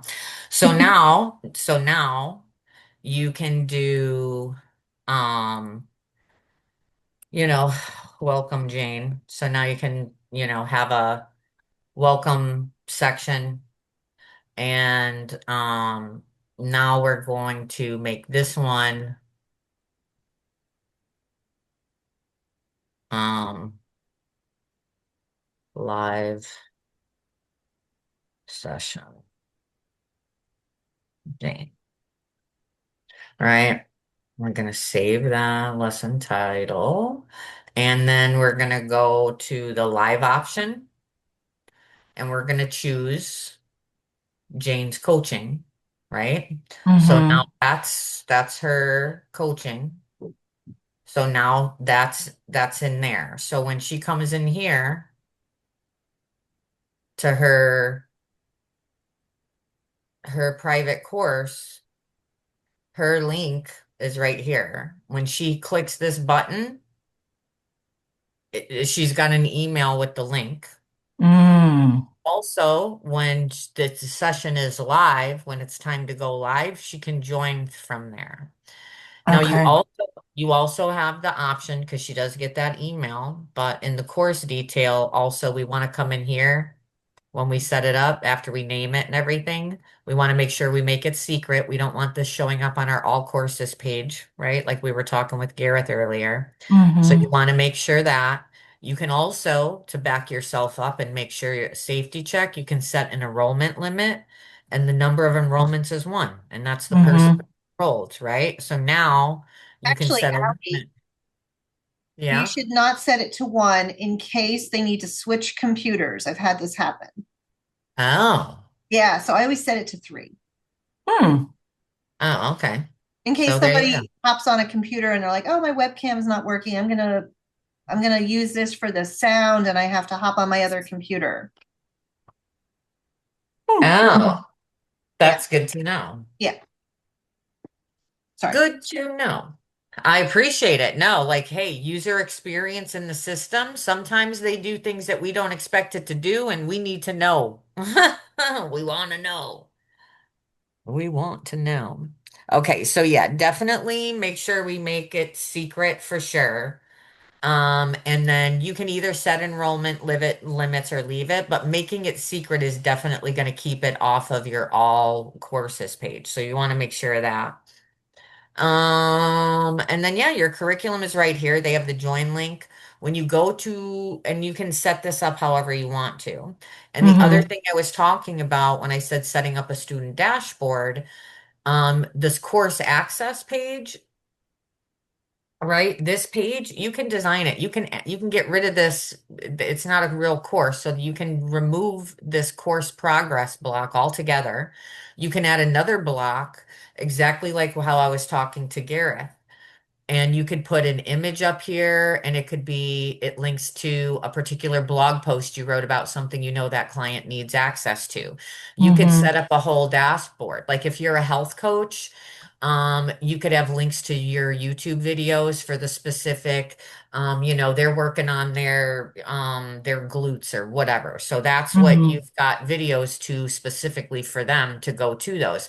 So you could set up a whole dashboard with buttons and images, make it really nice looking. And then, yeah, they have their course curriculum that they can come into as well, right? And you can set up anything you want in each lesson, for them. Oh my gosh. Thank you. Thank you, Judy, for sharing your experience and Gareth, you too, because my brain went like ding, ding, ding, ding, ding. It's a Awesome. lot. It's a lot. I've been doing this for 3 years. Oh, I've had the software for a while. I just never really kind of started using it with any real intention, but this is great. Good, good, good. So glad. Okay, so I put my screenshot of my class Oh, yeah. and my screenshot of the SEO I attempted to create because I had no idea what I was doing. I tried to watch the seminar that David did, and he was using all this stuff in Google Ads, and I glazed over, and I'm like, this is beyond me. So I thought, okay, I'm just going to try to fly by the seat of my pants, which is my normal ammo, and see if I can just wing it. Because I have no idea what I'm doing. I didn't even know if I needed hashtags. I couldn't find that listed anywhere. And I thought, well, let's just try. I don't know until I know. And I thought, well, I'll start with the most upcoming class, and then I could work backwards to some of the classes that are older that are recorded. But I thought I would just try to throw something together that made sense in my brain. Okay. So what is it that you're asking me? I don't know if I did this right. Oh, I'm like, wait, what are we doing? I have no idea if I did this right. I just winged it. Okay, so you set up, so this first image with the horse, that's your course image. Yeah, that's coming up. That's been selling. Yeah. That's been selling. That's a It's live beautiful. class coming up. Yeah. Okay. But this isn't a course, and you have a live class attached to the course. Yeah. Right. Okay. Well, I'm clarifying because you always say, and I put it in my class, but it's in a course and it's a class that's in the course just for other people. Yeah. I So think I'm they using the know wrong language. Yeah. I've used it, I do it all the time too. But so that's what you did. You created a live class or a booking or webinar and attached it to this, right? Yeah. 90% of my online classes are live, Okay. and then the recording is available, and I don't have my recordings expire, um, Right. because the content I'm teaching changes so fast anyway, it doesn't really matter. Right. So you just use courses for individual classes that you're teaching. It's not necessarily a whole course. Right, It's a course container for that particular class. right, right. That that makes sense. So you did that on there, and then this is the SEO part that you filled out. Right. The class, the course, whatever you call it, is been up for a couple weeks. I just went in the other day and found that place to go back in to edit the SEO. I don't even remember how I found it, but I figured it out. And then I thought, well, I'm just gonna figure out what I think it should say. And I thought it's better than nothing. Okay, well, when it comes to SEO and keywords, you've got a couple of different layers that you're looking at, okay? So the first layer is your whole niche and industry. You know, you're Judy, and this is what you do, who you are. This is your unique perspective. These are the keywords you want to rank for. When people are typing this in the search, this is what you want to rank for. These are your main keywords. And that information is going to go in for your site, settings. And that's under, All right, let me look at my screenshot so I know what you're talking yeah, about. it doesn't matter. Like there's different spots in Zenler and I can show you that, but the hierarchy is your whole website, your Zenler site, you have the ability to add SEO. Like when you click share this site, just share this website, the main homepage domain, right? You've got your SEO on the homepage. There's a box for SEO on every page on your site. Okay, so I didn't know that. So the only place I've ever done it is right here on this one class course, whatever you call it. I've never done anything for the homepage. I don't even know where that is Okay, so here, I will share my screen. because I'm lucky I'm selling clothes. So SEO has layers. Um, and the first layer, I got to get rid of all of these tabs before I lose my mind.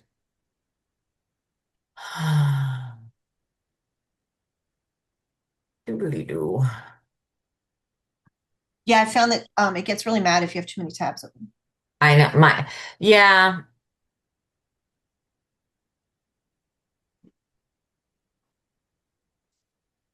So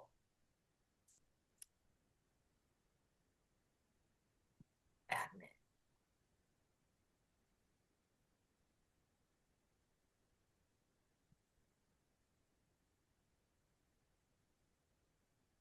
Okay. So under site,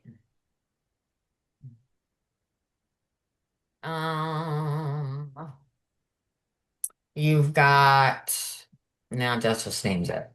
Your pages. Right? Okay. So all your pages, let's keep having move stuff out of my way. When you click edit on any page, this is the home page. You could be on a course sales page. You could be on a funnel page. You could be on a thank you page, any page, every single page on your website, every single thing that has a unique URL, and every single thing has a unique URL, has this option, save preview. You see at the right upper right hand corner, next to it, a little drop down arrow. You click that. This is your SEO, right? You have an SEO title, you have an SEO description, you have the meta keywords, right? And then you have the social image. So when you share your homepage on Zenler or any page that your course you're trying to promote, this is what that SEO looks like. So for a long time, in Zenler in the Facebook group, people would share links on Wow Wednesday, right? So, Right. and that's all we would see. Um, is that is all the links for that. So right here,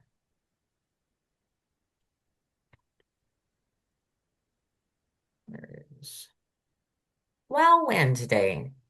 So this person edited the SEO for this page, and that's the image that it'll come with. Image, social sharing. They made that title, they did that, right? So you can tell each page not found. Whether or not somebody changed that information, every single page has that setting. Every single page. So when you set up a course, right, and you have your pages, every one of these pages has SEO on it. Every one. So course access page, it's a link. It's a live link out into the universe. Like even if people can't access it because they don't have allowed access, there's still an SEO for this page. Okay. So when you do your course, you're putting on your sales page on this main page that, this is that. On the checkout page, you're writing, this is the checkout page, get whatever. On the thank you page, thank you for your purchase. You're going to learn this, that, course, that, right? You're putting the proper words on there because here's what Google wants to know. Here's what SEO wants to know. They want to know that your main site, right? Your homepage, whatever you have set up for your homepage, that's telling them what the core idea of your site is, the core purpose, the type of content, what their people are going to find here. When you come over here and you go to your blog, same thing. You have a couple of I'm not in site. I'm like, where's my blog? You have a couple of different settings for your blog SEO, right? You go into your settings and the blog homepage, right? This SEO settings, this is for all of your blog, right? So this is telling Amazon, goodness gracious. This is telling Google what your blog in general is about, right? Those are the main keywords. And then when you do a blog post, whenever you come in here and you create a blog post, you have settings for this blog post. So now you need your SEO keywords for this post. So now your main blog says this is your core keyword, right? That core keyword needs to be in here as well with other supporting keywords that make sense, right? And then those keywords actually need to be listed in this article, in this content, in this blog post. It needs to read like a normal person has written it. It can't sound like, just keyword stuffing of photography, AI editing, AI, you know what I mean? Like whatever those keywords are or whatever. Like you can't do that. It needs to flow naturally because that's what Google is designed to do now for their SEO. They're going to check that main site SEO for that homepage. They're going to look at the main keywords for the blog. They're going to look at the keywords that are listed that you've told it to pay attention to here, right? And then they're going to read your entire post to make sure that it flows and makes sense.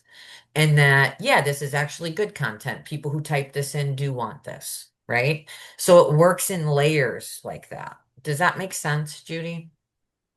It does, and it looks like the person that I paid 3 years ago did do the SEO for the homepage. Okay, that's good. But I'm looking at it now, and I think I need to update it. So I need to change it a little bit. So, great. So overwhelming, but great. So, okay. Yeah, yeah. And David does, yeah, she does. Sarah, thank you. Good to see you. Sarah is saying that she turns the SEO off for pages like the course access page. So you can do that, right? Let me show you that too.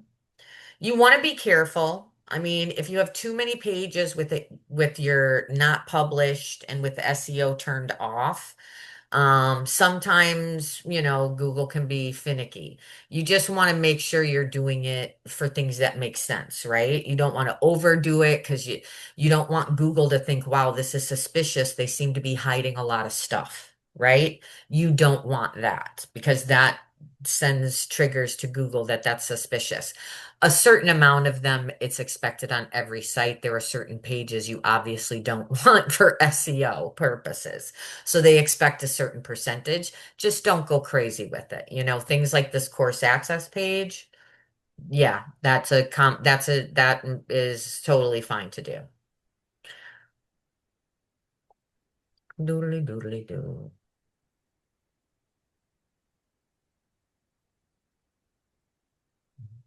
So your SEO settings, and you can just click off, don't show in search results, and then you don't have to worry about this page, except for the type, naming it for yourself so that you know it's connected to the right thing. But then you don't have to worry about it. You can just not save it for that page. And you can turn it off. Let me see. Oh, and then also she's saying she gets AI to review the page and suggest a meta description and SEO search keywords. Yes. Oh, awesome. Okay. So when you write a blog post, when you've written content for a particular page on your site, then what you can do is you can paste that content into any AI and say, give me a SEO title, description, and keywords for this content. And then it'll give it to you. And it's based on your words, right? Because that's the thing. You can say, people say, oh yeah, what keyword do you want to rank for? I want to rank for this keyword. I want to rank for course curriculum. Well, you never mentioned course curriculum in the article.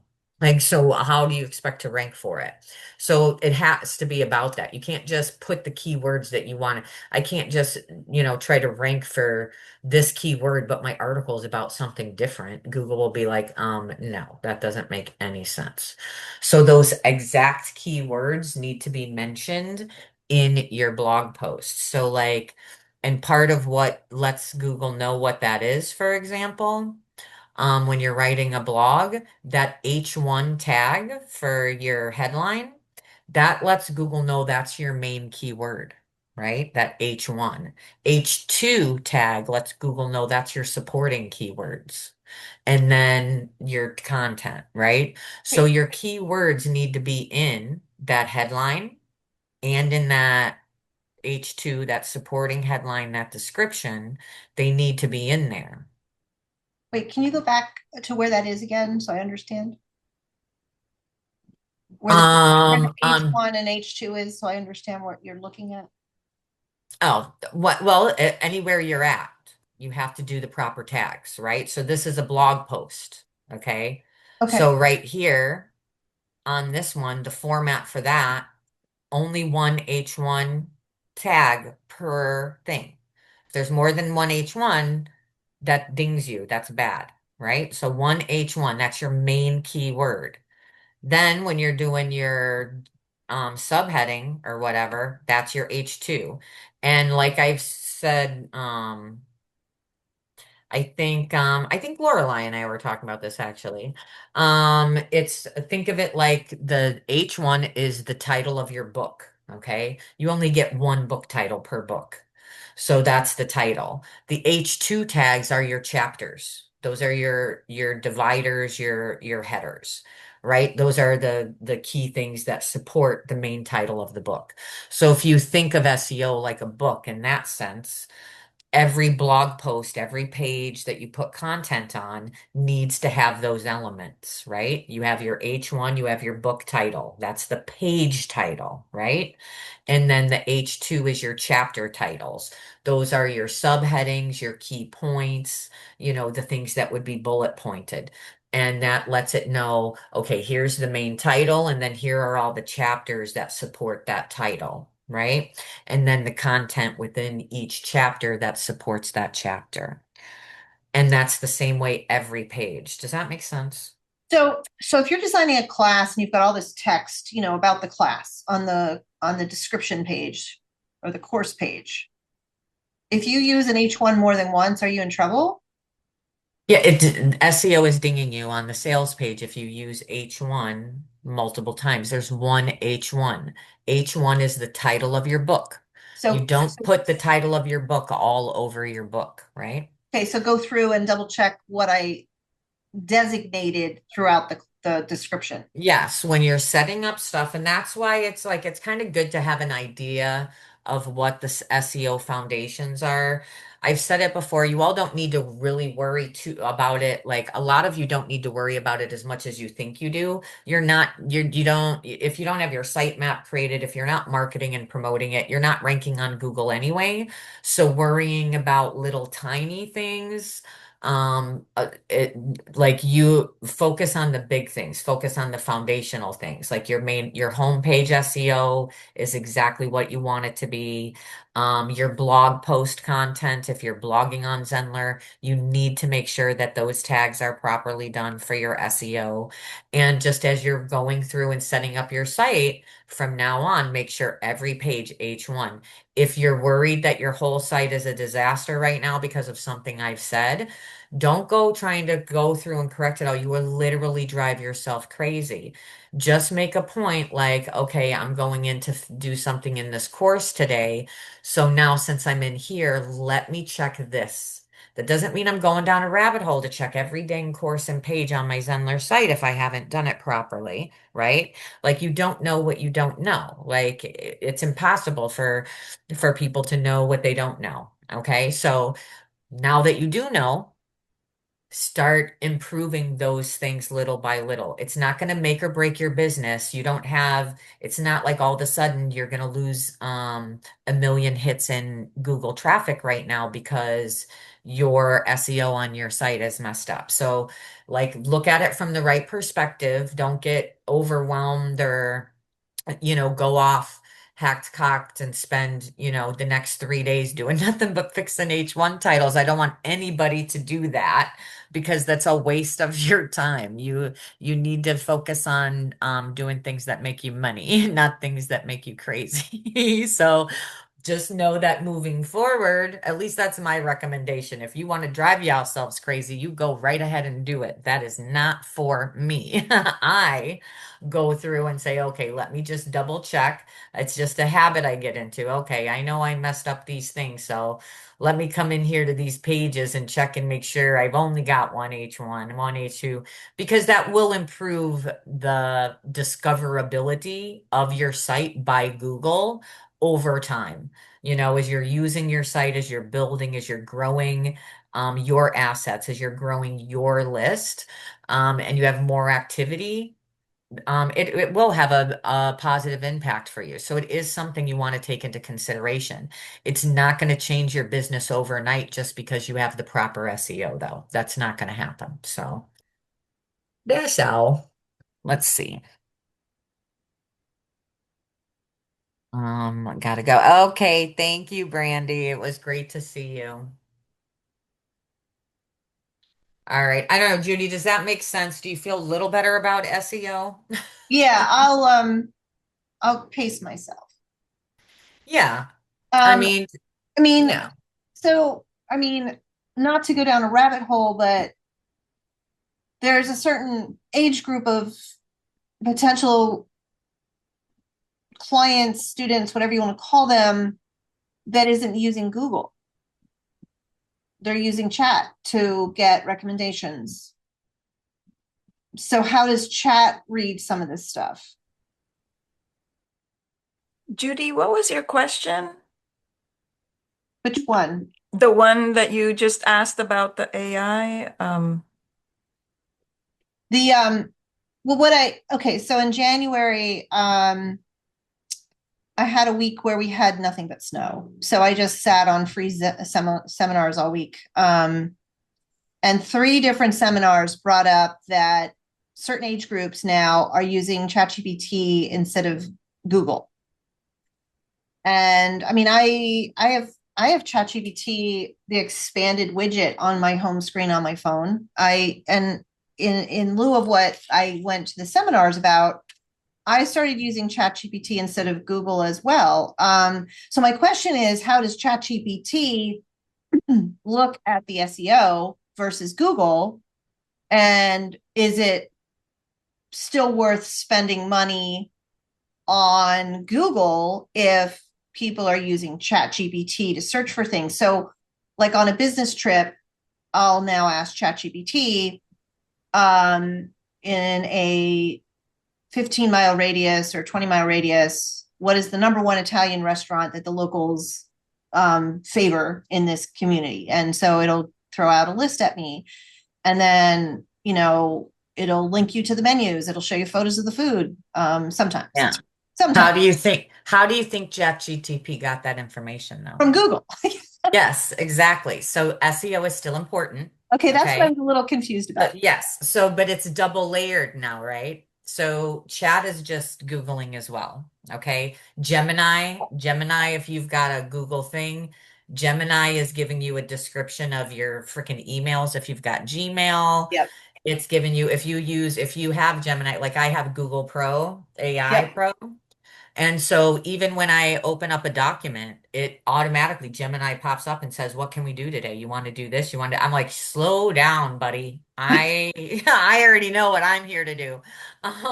So that's one of the things. Like I like to warn you all first. Like when you're using AI, if you're not that familiar with it, it can take you down those rabbit holes Judy and I have been talking about, or like we've talked about many times on here because it'll say, "Oh, you want to do this?" And you're like, "Oh, well, I didn't think of that. Okay, let's do that." And now you're down this rabbit hole. So don't allow it to do that to you. Like you Right. can, because AI does that to me. And I have my chat very loosely. So I like it to, like, we have moments where we're brainstorming. So I want it to give me weird ideas. Oh, okay, that's interesting. But other times it's like, no, this is my project. These are my words. This is my thing.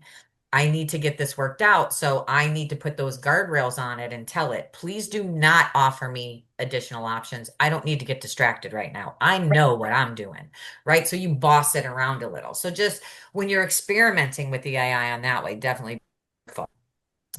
But AI is a big deal. It is not going anywhere. So we do need to start learning and understanding how that is going to impact our businesses, how it's going to impact that search. Because now it's not just SEO, the AIs are using Google to search, so you still need to have that SEO. And some people are still going to use Google, it doesn't matter, right? And whatever other search services that people use. But the main one you need to worry about is Google. I mean, it just is. And things are going to change. So, like back in the day, if you all are familiar with the other member of our team here at Zenler, which is Kevin Arrow, his amazing wife, Sarah Arrow.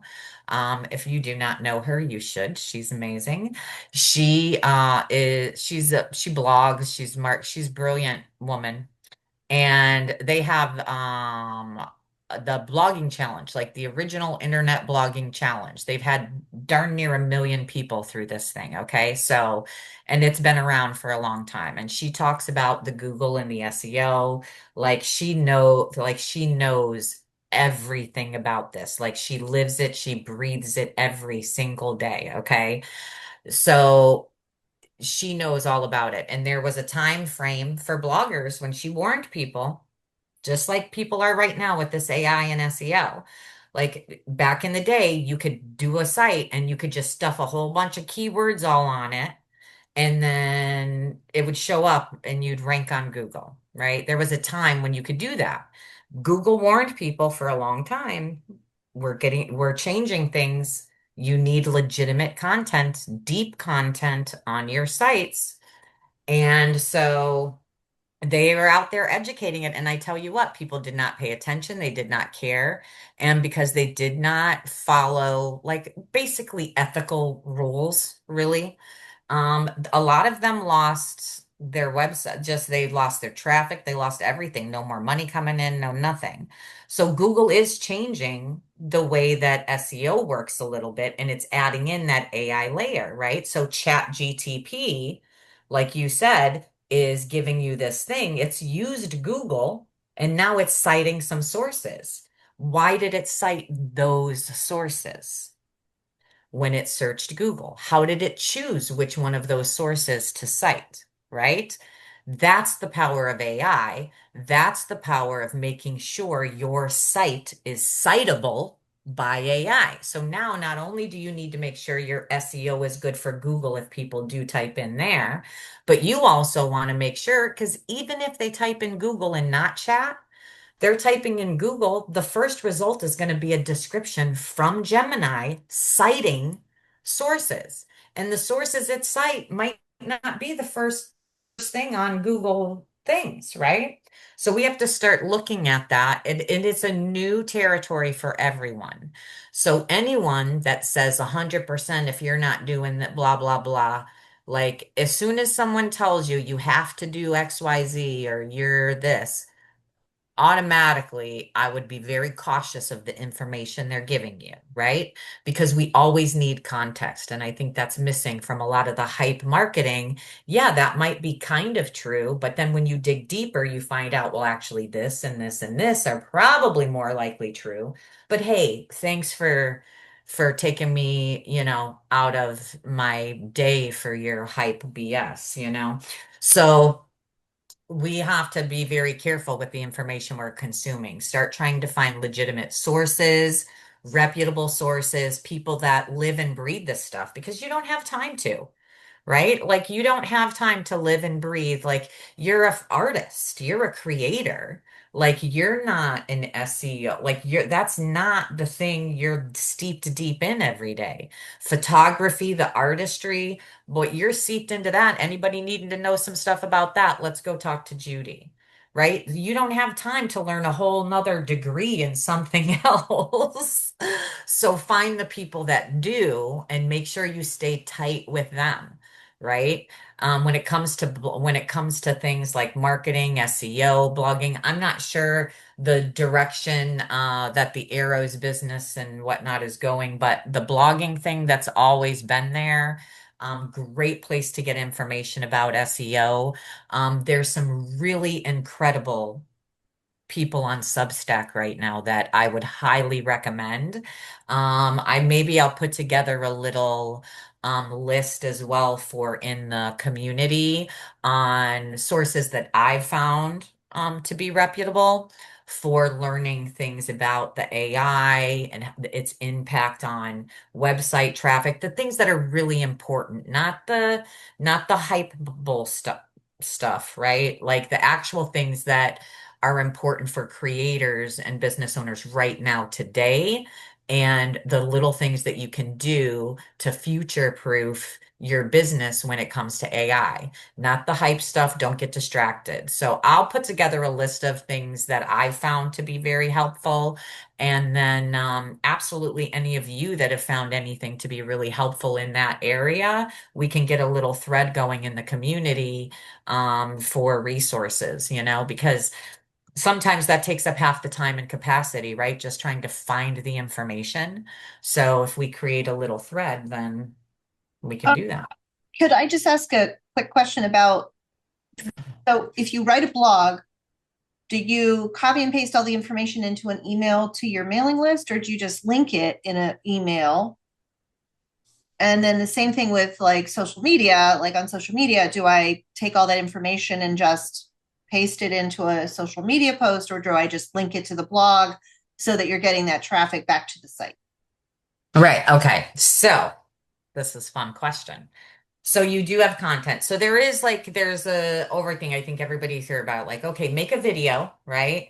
And then you take that video and you put it into you get the transcript and you even before AI, right? Do this. Do a video, get the transcript from YouTube, whatever. Take that, embed it on your website, make a blog, edit it up, format it, get some quote graphics, post those on social media talking about your new thing or doing to your video. So for every creator, right, the number one thing you want to think about is you. Creator first. This is all about you. Okay. So it's about who you are. It's about what you own because you don't own Facebook. You don't own YouTube. Okay. You don't own them. So you could go create an account there and you can create content for them and you can help grow their platform for them. You can feed them and help them grow by creating content for them. I don't know why you would do that because they're not paying you to do that. Or you can own your stuff and you can create it for just for you and for your people. And so you look at the first, that's you at the center. There's layers around you, okay?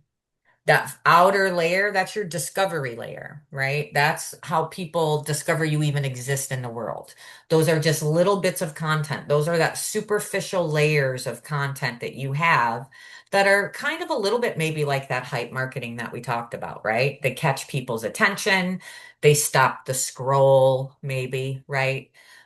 People have to come into contact with that entry level discovery content about 20 to 30 times before it actually locks in their brain of, oh, all right, like, yeah, let me see what she's got going on, right? Literally, it used to be this used to be like 7 times. You used to have to come in contact 7 times because of the information age, right? Everything everywhere. So all this stuff now, because people are coming into contact with so many messages, it's so much noise.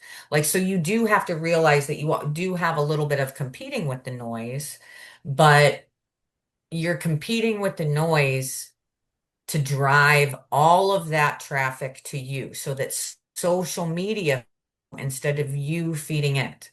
So all of your core content goes to your site, your blog, your webinars, everything that you're doing, you own your domain, right?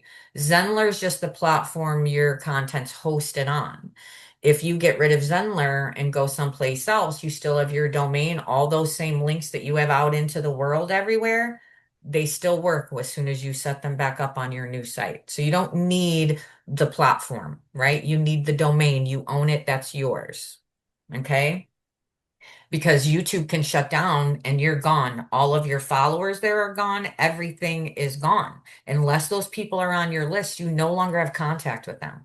Okay. So that is not your owned assets. That's just your discovery layer. That's where people find you. So you put all the core, the deep, juicy, who you are. You tell that story and you create that journey on your website and in your blog and with your products and services. And then you take that content and you find ways to like so one here I'll show you what I did. I will share my screen and show you. I made content and I took the time, energy, and effort to make content for my site. Okay.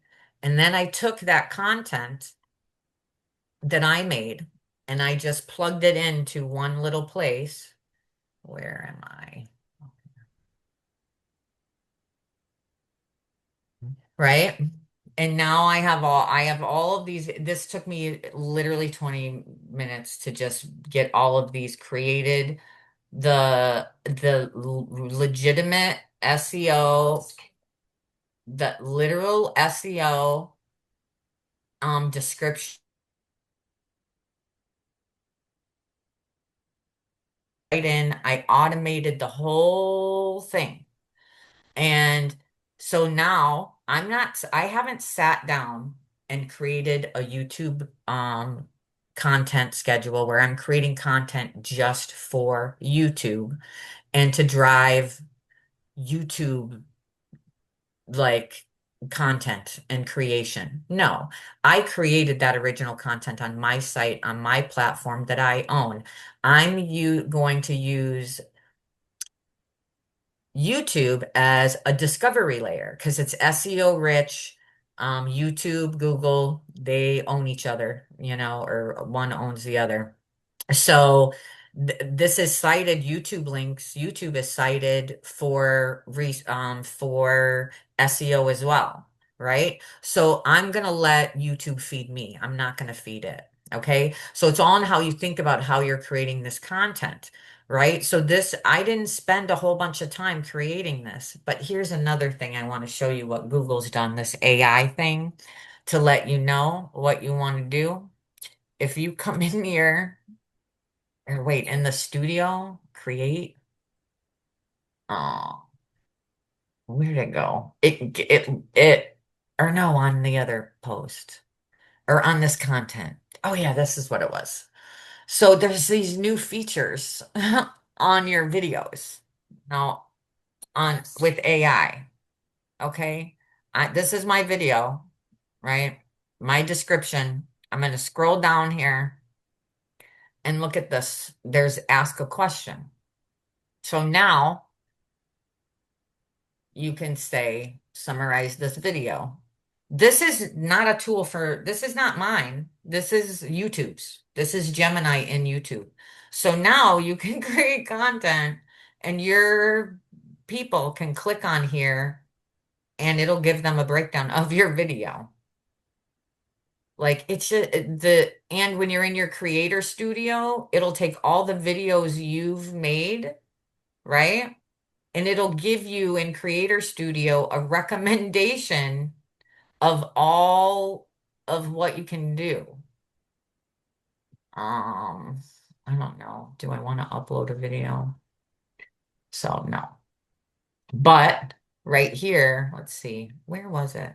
Maybe when I was editing this. I don't know. I just found it for the first time. I don't know if any of you use YouTube regularly. I'm trying. Um, but it just happened. Um, YouTube Studio gave me um an entire um I don't know. Next time I come across it, I'll bookmark it. It just happened. But they literally give you an entire studio with their AI that reads your channel's content and then tells you what you can create videos to create. Wow. And it gives you the titles. It gives you the whole outline for the video, right? So what I did was I took the outline from the video and I put it um into Notebook and then Notebook created the video for me. But all of it, AI did it, right? But AI did it all based on my original content, right? Everything in here I wrote, me, right? And now I've taken that original content and plugged it into AI and asked it to create videos and summaries and content. And it only takes me 5 minutes. So as soon as I find an idea, somebody's doing something on YouTube, oh yeah, let me do that. I type in and say, here, create a video of my content from based on this. And then it does it. And now these are just distribution channels, right? They're channels for discovery, they're channels for distribution, right? And you have to take those layers. Everything starts at the core though, right? So you are the asset, not the social media platform, not the content that platform is hosting, but you're the asset. So don't build YouTube for YouTube. They do not need help. Build your website, build your community, use that traffic, the main call to action, every social media channel, drive them back to you, capture them, nurture them, get them into your world, get them off of social media. Social media is a suck of time. When you're on Facebook, right? There's notifications going off all over Facebook. People are going live. This group tagged everyone. This person did this. This person liked and commented. All of these notifications are coming into you. So if you're in a Facebook group for your community, for your people are in your Facebook group, they're not watching you live. They're watching you live and also consuming 5,000 other notifications right in front of their face in front of you. So they're distracted. They're not even consuming all of your content. They're not connected to you. And I'm telling you, people are exhausted by it. I am. I'll go on every once in a while and it's fun. But honestly, I just can't anymore most of the time. I go places, there are some platforms and there's always ebb and flow. Um, Substack is a beautiful place to go right now. I'm really enjoying it. The women of Substack. It's just been incredible to watch them grow and succeed and collaborate and build the dream. And there's a lot of women there that are literally exactly me. They're Gen X, they're in their 50s. They've rebuilt their lives more times than, somebody has blown their nose. Okay. So like and they're just, they're not, they don't care anymore, right? They're not afraid of what anybody think anymore. They're saying all the quiet things out loud. They're doing what they want to do. They're claiming their authority. They're claiming their presence and their voice. And it's a beautiful thing to watch. And they're so smart. There's so much great information. I've learned so many things. So I'm going to put together a list of my favorite, really, I'm talking really good educational people that really break down in real talk how what the future of AI looks like for business, right? Really important things to us, and they make it really easy to consume and understand.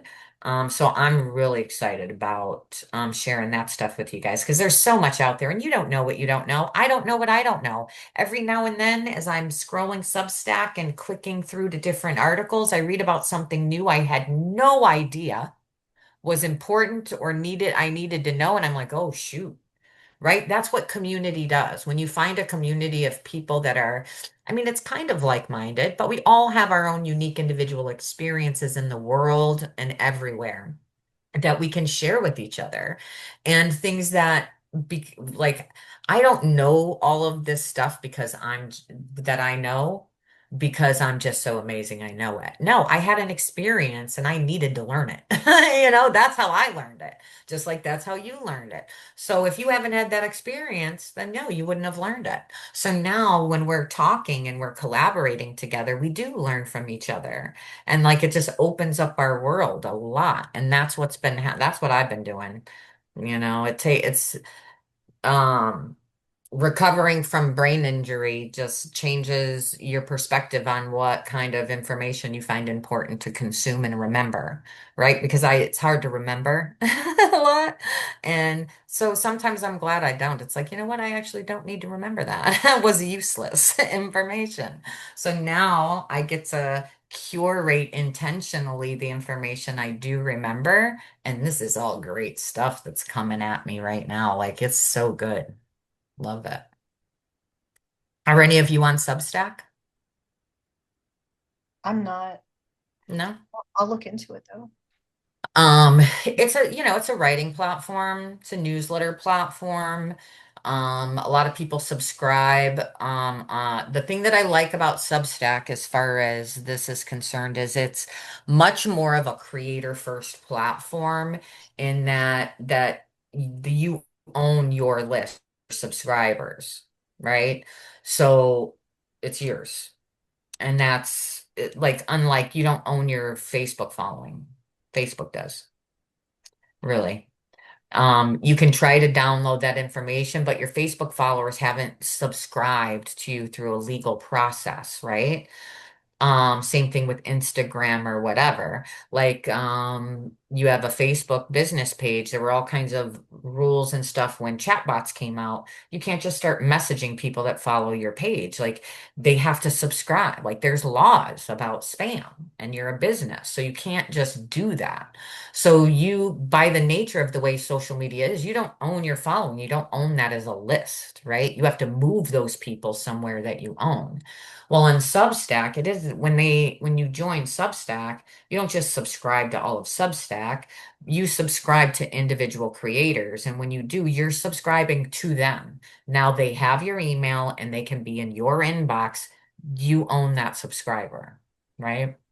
So that's the nice thing about that when it comes to writing. And there's all different areas of writing on Substack. So um yeah, I follow tons of people over there. Lots of good. It's great for um long essays, long form writing, which is what I like to do. I like long form writing and I love reading long form essays. Like I like literally it's rainy. It was pouring yesterday, windy, storming, just I had so many things I could have been doing. I ended up in some meetings, but then I said, you know what? I snuggled up in bed with my phone and my Substack and I just went down a Substack like to me, that just felt like self-care, right? I was just snuggled up reading long form essays and just eating up every moment of it. So yeah. Um, so that is a great platform as a creator. If you write, if you do anything with words, it doesn't matter if it's technical in nature, it doesn't matter if it's personal, business, like whatever it is that you like to write about, if you have content like that, Substack is a good option. And they do have built-in tools for you. Um, where you can really create like a nice website. You can have your name, like I'm Allie, but then I also have a newsletter, which is what I have people subscribe to. They don't subscribe to me as a person, they subscribe to Rebuilding Out Loud, which is the newsletter. And then I have, weekly publications. And when you create it inside there, hit publish, it tells you, do you want to send this out to your list, right? Your list, your email list, right? You click yes, and then it emails them from you your newsletter, and they have the whole newsletter right in their thing.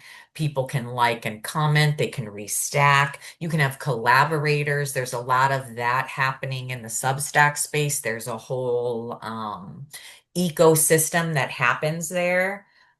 In relationship building, leadership, authority. Like it's a really special place right now, and it's just getting a big boom. Everybody's going there. Like I've been over there. I've been on Substack as a subscriber since, I don't know, like 2019 maybe. I subscribe to this very expensive newsletter because they have a system where you can do free or paid subscribers, right? So you can have a paid newsletter. There was some folks called Category Pirates. There are a couple of bro marketing guys, um, writers, marketers. They definitely have some really good pieces. You have to cut through the bro marketing hype and garbage to get to it. But they actually have a lot of really great information for free. You have to pay to get the deeper stuff, but honestly, it's expensive and I don't need to pay for that anymore. Category Pirate. So I was familiar with Substack, even though I never went on Substack. So here's the thing, right? I never had a Substack account where it was on Substack consuming their content. They had on their website, they had their Substack button to subscribe. So I signed up and subscribed through their website, right? And I only ever got their newsletters in my email. I never went to Substack, even though I paid 20 bucks a month for like 3 years for this newsletter. I never had a Substack account. I never went on there, but I was paying them as a subscriber on Substack. So it's been around, the platform's been around a long time, but it's just now getting a lot more visibility, and it's having a big boom. Part of that has to do with a lot of political discourse that's happening right now. And some of that is driving it. And and people looking for a platform where they can have deeper conversations about issues that matter to them. And it's not just, um, people sharing memes and like stuff on Facebook and Instagram, right? Um, of a platform for deeper conversations around topics that you're interested in. So I recommend it for that. I also recommend it because it's you own the list that you grow there. So that's one thing. But if you're not a writer, if long form writing isn't something you do, it's not something that you need to add into your repertoire of, oh no, now I got to add in another platform and another thing to do. You certainly don't have to do that. But it's a great place to connect with people. You might even, find your next bestie over there because it's a great place. It is. All right, I don't know. What else are we talking about? I forgot. Um, well, everybody, well, nobody else has their hand up. The third thing I just wanted to talk about was more stuff related to communities. Yeah. Still working on it. I know I did see I saw you got your profile updated, you got your picture on there. Somebody commented and told you could drag and drop the Yeah. things around. Yeah, you hover, but Yeah, yeah. I keep going on to Circle and looking at how communities on Circle are set up, like that, just to look at how they have like a homepage that has all the information, and trying to figure out, because I know some people that have paid, like paid rooms or whatever you want to call it, paid, whatever you call that, like a paid place on their community where you go in and it's a higher tier where you have to pay for it and stuff like that. And then this other one that I was on, I noticed that he had all his classes linked at the bottom. Yeah, listen, I promise you, um, Zenler cannot do that. Oh, okay. Like you can do some of that. You have like in your community, you have the about thing. It's not set up. So communities in Zenler are set up in a Simpler. no, well, um, I mean, they're it's fine. set up as feed first, right? It's community and Zenler looks at community from a perspective um of like a school almost with multiple teachers and courses or whatever. When you look at it and you look at like if someone turns on gamification on their community, right? The gamification goes for every person. The leaderboard is across every thing, no matter how many communities you have. You could have a secret community just for these people. You can have a community that's public, all of that. But in the feed,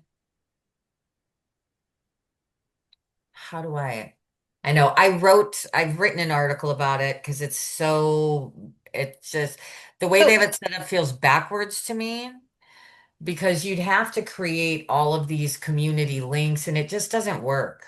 okay. Can You I need make to a use, can I interrupt and make a comment about that because I came from Circle. oh, okay, yes, I Jody, so please. I had all my courses on Circle. I had a full community there, and it became so expensive. I Mhm. mean, outrageously expensive. And And- so that's the other side of it, is Yeah. that if you add all that in, like for certain tiers, you may only get to put list two of your courses. And I had like four. So then I had to bump up my tier. So I'm just saying, The bigger that's not how my platforms, yes, Jody's right. The bigger platforms nickel and dime you over every section you get, over every this. It's like, and they overcharge you for the features to begin with, and they don't even give you the functionality that you need, really. So I don't have anything on Circle. I'm just a member of several groups on Circle that I are, know, yeah, I get it. I I'm am just too. looking at them to try to wrap my brain around. What a community should do. Yeah, And so like, that's fine. yeah. That's fine. But Zenler's functional, like that community, what is the word I'm looking for? I keep losing it. It really is, it's community first. So it's you're in someone's community, all of the things on the side are just things that you get to access from the main community, right? It's one main community with these other things, which are categories, right? Here's live events. You can either give open access to the whole community, or you can limit it to people in the community that will pay for it. But the whole community as a whole sees everything, Right. right? It's just they might be locked out of certain sections. It's a community. That is not how Zenler is, right? Zenler, in one community, you have your about and you have the links over there, that one side panel that you can do. And then you have a feed and you can pin some posts. That's all you have. If you create anything else on the side, that's a whole new community with its own about, with its own this, with its own that. Now it's a separate community with a whole full community features.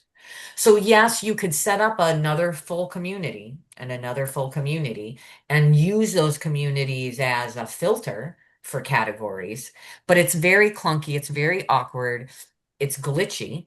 So one community, and then look at like here, if we look at what it looks like on Just have that secret community for my one class, and that's it. So, right. And I removed community from my website. Navigation, so it doesn't even show up there. Let's see. Is this tutorials? Yes, it is. Let's look at the site. Okay. So if we come in here to community,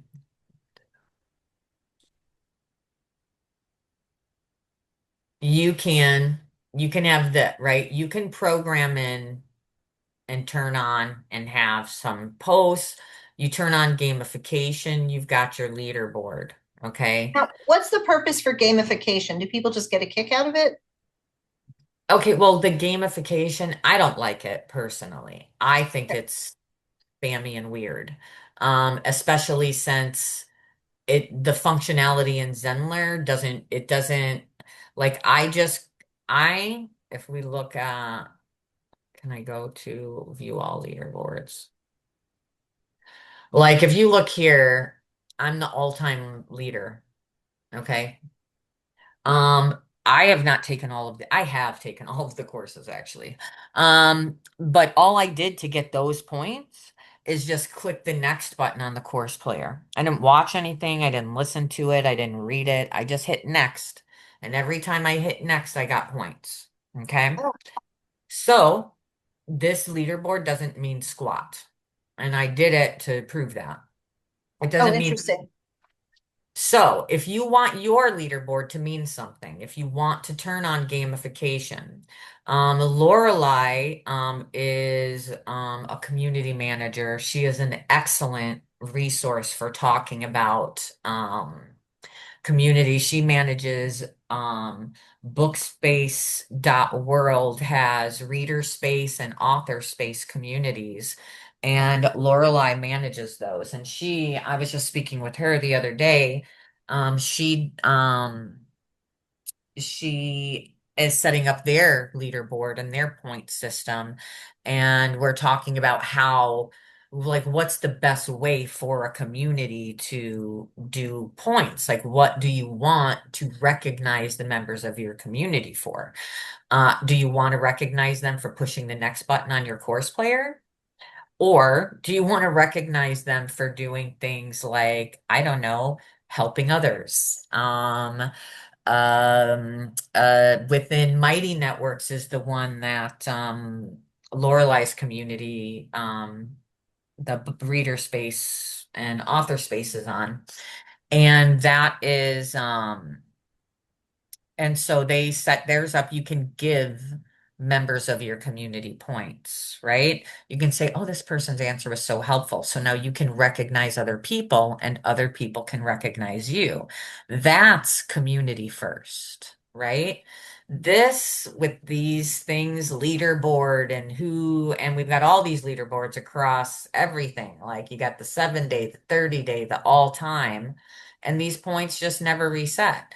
Like these people, like I'm the like so everybody in here, some people might be part of your secret community, might be part of one course, the other course. These people may not know each other. You could have people that are affiliates that are going through an affiliate program that you have in a secret thing listed on the leaderboard, along with your course people. Do you know what I'm saying? It doesn't, Okay. it, it just does. I mean, for right now, for this one course, it's a secret course with 10 people. It's perfect for the homework assignments and the interaction and the sharing. And yeah, Right. And you can go in, you have settings, you can assign what points are given for different actions inside of the community in Zenler. So the reason I say that about the course thing is I would just give all course activities 0 points. I wouldn't even let my gamification count that as something that um needed, right? I don't need you to get okay. This is Lorelai. I'd like I'm to gonna give get it. in. This is Lorelai. I'm curious to see how I can do the workaround. So more for not completing courses. It just depends, I guess, what is the goal of your community. Mine is for them to attend, to come into the platform. And the only way they're going to do that is that if you give them something like a dopamine, like, oh, I'm going to get points or a reward or a badge or, so the way that I use it, it's through community values, those who are supportive, those who are resourceful, those who community builders. I forget the others, but each person, would do that. So it encourages them to come in because then they'll get on the leaderboard, but they are giving, not, they're not doing something to earn something per se because it's going to count on others to kind of award that to you. But Right, everybody recognize wants it, to but be helpful. right, you have to show up to get recognized, Hmm. but you can be in the community, you can get recognized even just for asking questions, right? You can be recognized for supporting another member of the community, for sharing research, like so many things that actually build a community and connect people together. Clicking next on the course button isn't one of them. Coming I in because every day, coming in every day, or posting something. They don't yes, have to engage, yes. but posting, but showing that they're using the platform. But I wanted to ask you about the leaderboard. Can you reset it? Because, Yes, you can. okay, so You then can reset maybe it. every week, maybe you can do it weekly and have it reset so that it starts fresh. Again, I guess it depends on what the Yeah, person is going to use it for, and you leave instructions and you kind of have to right. give them a reason to. Right. And you can do that with your content, right? You can do that with the way you set up your community. So like with your community cover can give instructions, right? Your pinned post, your top posts, right? You can add, and isn't there, where's the section for links? Oh, because I'm not in the community. See, becomes the problem. And this is my problem with Zenler communities. It's feed first. You see I'm in the feed. Yeah. Yeah. I'm not actually in the community, but I'm just in the feed. It still shows the featured posts from the community, which I find weird little thing. And I have to tell, oh, it went this time. So now I'm in the community. Okay. So now I have an about section and I have links. But Oh, when people natively come here, even if you only have one community, because I only have old things you all don't have access to.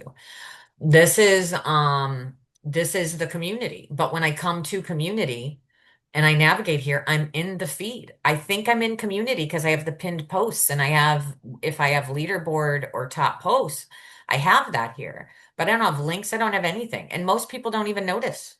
They're always in the feed, they're not in their community. It automatically takes you yeah. there. Yeah, And it's I confusing. can and I'm clicking this and it's not taking me to community. If I right click it and go open link in new tab, now I can be in the actual community and you can see the community header. You got featured, you got members. So now you can go into just a featured post section, right? The whole section.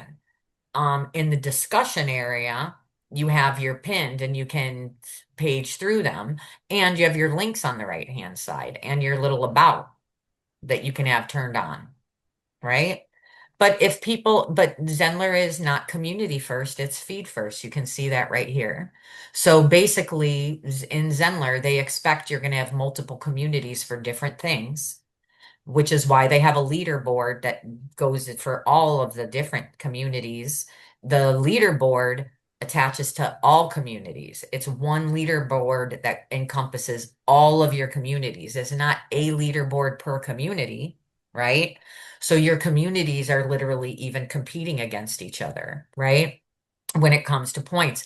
And if you have secret communities or you have communities that are private for certain things, it's just weird to me.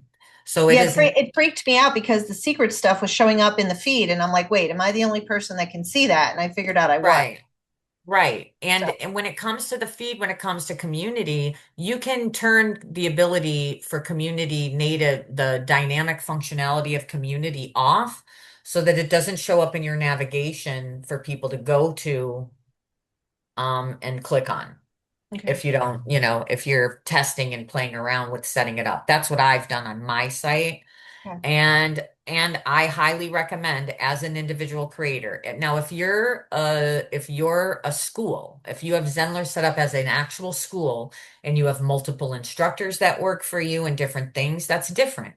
Okay. This is what this was set up for, right? Zenler, before it was Zenler, was a corporate learning platform. And so a lot of that mentality is carried over into the way they've laid this out, I can tell, right? Because it's focused on bringing together and managing a whole bunch of different communities. And, so one community for your sales team, one community for your marketing team, one community for your ad team. You know what I mean? It's like it sets up this weird dynamic here. So for me, if you're going to use community in Zenler, you're using just one main community. Doesn't necessarily have to be public. I know we've talked about setting up a public community for things like SEO and all of that, but we've talked about that, right? Your community being public is absolutely the very least concern you have about SEO on your site right now. Very least concern, don't need to worry about that. Right? Do you really want the upkeep of managing a public community, public content, having to manage it, feed it, all of that? Or would you rather be managing a community of private people that are just your students, your people that you're deep diving with, that you're actually paid Right. and who appreciate you? You know what I mean? So I'm all for. And now, if you have a great SEO and a great site and you want to use it for SEO, of course, that's totally fine to do and it's totally doable. But if you just set it up for your people, you're going to have to train them about this issue with the feed and the community, I right? did. Because even in the app, it does it to me. I'm never in the community. Every now and again, I'll come here and there'll be a big lock here. I'm signed in, I've got my check mark, I'm the admin, but I'm locked out. Like, I don't even know what that is. So there's a lot of glitches for you that you need to be aware of for managing your community. But also, there's going to be glitches for your members of this community. They're going to struggle to find things or understand. You're going to tell them to go over here to the links on the side panel, but they're not going to be there because they're going to be in your feed instead of in the community, right? So you just need to make sure that you I um, use I images and your wording to sort of guide them. I gotta run. This was awesome. Yes. Oh, yay. So I will see you next time. Yes, yes, yes, you will, Judy. Thanks for joining. Thanks. Bye. Bye. Okay, and we do have about 10 minutes left. I know, Jody, your hand's up. Maggie, your hand is up. I don't know who was first. Jody was there. Okay. Hi, Jody. I know we spoke a little bit ago too, so I don't know if your hand is still up or if you have something Yeah, else. I put it down and put it back up again. Mine's Oh, quit. okay. I Okay. saw we put a link in to the browser for I was putting it in for the different replays, And I noticed that one of them, I'm trying to figure out, I thought I put it in chat, but now I can't find it. Said in the URL, it said opt in. And I was wondering if that can change based on how you name your page. Like not all URLs from Zenler say opt in. Some start with the name. Do you know what I'm talking about? Correct, right. You can, URL. right. Yeah, you have to, you can, a lot of them, yeah, you can name your URL. So like where would you do that? Like if you're setting up a page Yeah, or a replay, where do yeah, you know where you would do that? let's look. So if so you're setting up a replay, Let me see which one it was. Hold on. your live class. How did you set it up? Did you set it up? Is the opt-in, did you use a marketing funnel for it? Okay, it's the funnels one. So Right. here the URL itself says tutorials.newsendler.com /f funnels. I'll put it in chat. Yeah. But when you look on the browser itself, where it tells you what your different browser sites are, Mm-hmm. it just says opt in page. So I'm wondering, like, you could have Right. several opt That's in pages open. Do you know what I mean? right. Well, no, here's what it is. It's your SEO. Have you fixed your SEO on that page? Well, this is Zenler's page. Right, on your page. Right. Oh, on Zen. But See, for this your would be Zenler's opt in page. see right here. See this? Yep. That's what it's pulling in. Okay. This is a video marketing funnel, but if you go into any other funnel, each of your pages has a name. Can you get to yours? Can you get to the funnel one? Oh, that says video. Yeah, I'm looking. Would it be in the overview? It's wherever David puts, well, whoever makes them puts them. Puts what? The names. Yeah. When he So, created that funnel. that's that one. Okay, no, not there. I'm trying to So think how you could mimic it. Um, right here, right? You click into it. yeah, so let's say,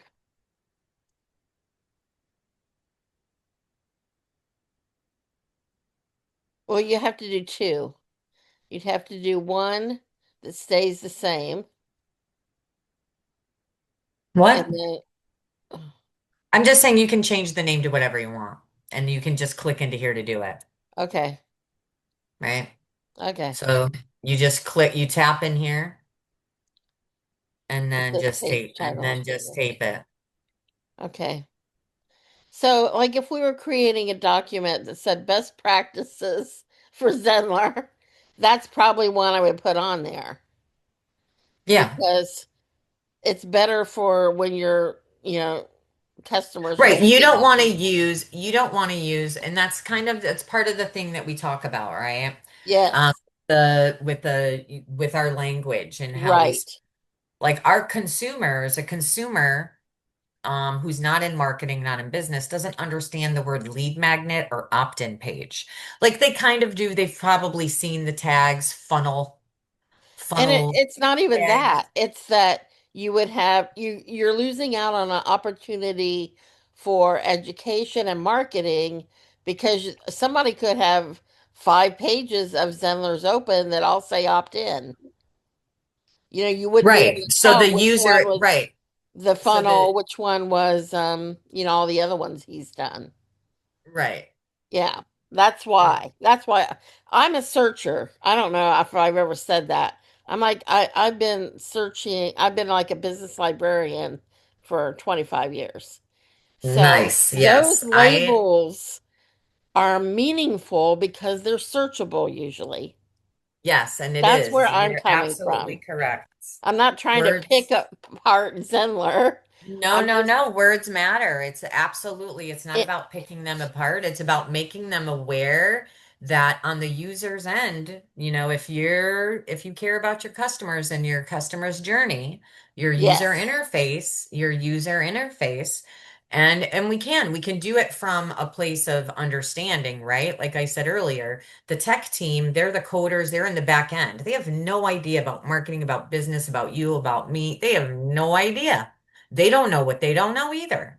So Yeah. they're coming at it from their language. And then we're on this end coming at it from our language going, this doesn't make sense. In their coding language, they're like, what do you mean? It makes perfect sense. Yeah. And it's like, And okay, this is a tiny little drip in this whole ocean right. of Zenler. Exactly, So exactly. So, and it's not probably just Zenler, it's every platform, everywhere, yes, right? So, yes, no, exactly. making them aware and just being like, hey, yeah, this is weird for us, and this is why it's weird. Like sometimes I think they miss the context because they're like, well, it doesn't matter, it's fine, go with it. Like, oh, actually, it does matter to us, and here's why it matters to us. This is what can happen, and then everything becomes a mess for us, right? So, like we can start to try to bridge that gap a little bit, Yeah, for sure. especially for anybody who's creating the tutorials, knows Yes. that that's one step in the tutorial is first thing you do is name this. Yes, I'm absolutely. sure it's so hard to just overlook that and everything, but It is. And that's what I was talking about earlier, with the lessons, every little spot. If you just get lazy and go lesson one, welcome, lesson two, this, and all of your courses have that, how are you going to decipher? How are right. you going to know what's going on when you look at a drop-down list of all of these lesson names? Wait, what? Yes, that's Now a you great don't know what it's example. in there.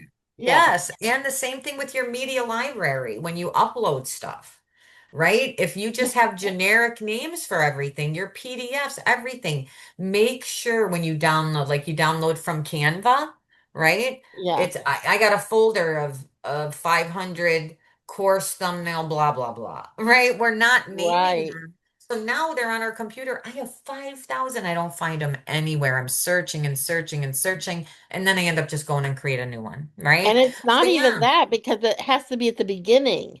So you yeah, could say new thumbnail, let's just say funnel, but that drops off because yeah, it'll only show in your file name so many characters. right. And And you so have much of to, that's only right. searchable. Right. So Yeah. I have like a little naming system that I came up for myself in my business, and I highly recommend it for anybody who's creating stuff that you have to file. Just sit back and think what are all the stuff I'm constantly looking for? How do I tag these Yes. things so that I I can had always a I had a job for Health and Human Services of the government, and they created so many documents. And my job was to take all their documents and teach them how to name them so that Yeah. they were searchable. And I'm talking thousands. It was like a 6-month project because I had to look at Yeah. all their content and say, you can't start out with a date, which is what they Right. were doing. Yeah. You can end with the date, so you have it. But if you start with that, it has no meaning to anybody that's looking at that file name or searching it. No meaning Right. whatsoever. So Exactly. that's some of the work I get to do. I love it because Yes. that's Well, the way thank my you, brain works Jody. too. That's a So really that was a really good point to make, and it's really good. Like, yeah, we need to start thinking about how we name things. Maybe we should think about doing a blog post or a workshop about that, like, how to set it up from the beginning so that you're yes, you're not causing chaos later. and that Like, goes yes, back we can to always grow later. If you start with a base system that's growable later, then yes, you're okay. But if it's not growable later, then you got to always ask yourself, this will work. But what if I have a million people come through? Does it still work? Is this scalable for me if I'm creating a million things, if I'm serving a million people? If it's not scalable, back to the drawing board. How do I do this to make it scalable for later so that the foundational systems you set up are expandable very easily for you without causing chaos Right. later? Yeah, and Those not only chaos for you, but chaos for your customer. your customers, Hmm. exactly. Yeah. Exactly. So yeah, that's sometime we should do that because you probably don't even know. I mean, we don't know how many times that. Well, and it goes back to me asking you about site, my first question of today. Yeah. That's why I was asking. What is the site name? Yeah, Yeah. we need to know where that comes from. Yeah, Does I'm it gonna show up put, on my invoice? Because I care uh-huh. about what shows up on my invoice. I do too. Exactly. You want to Yeah. know all the little bits. So that's really Yeah. good to know. Yeah. Thank you for Yeah. that, Jody. Appreciate it. Sure. Thank you. Maggie.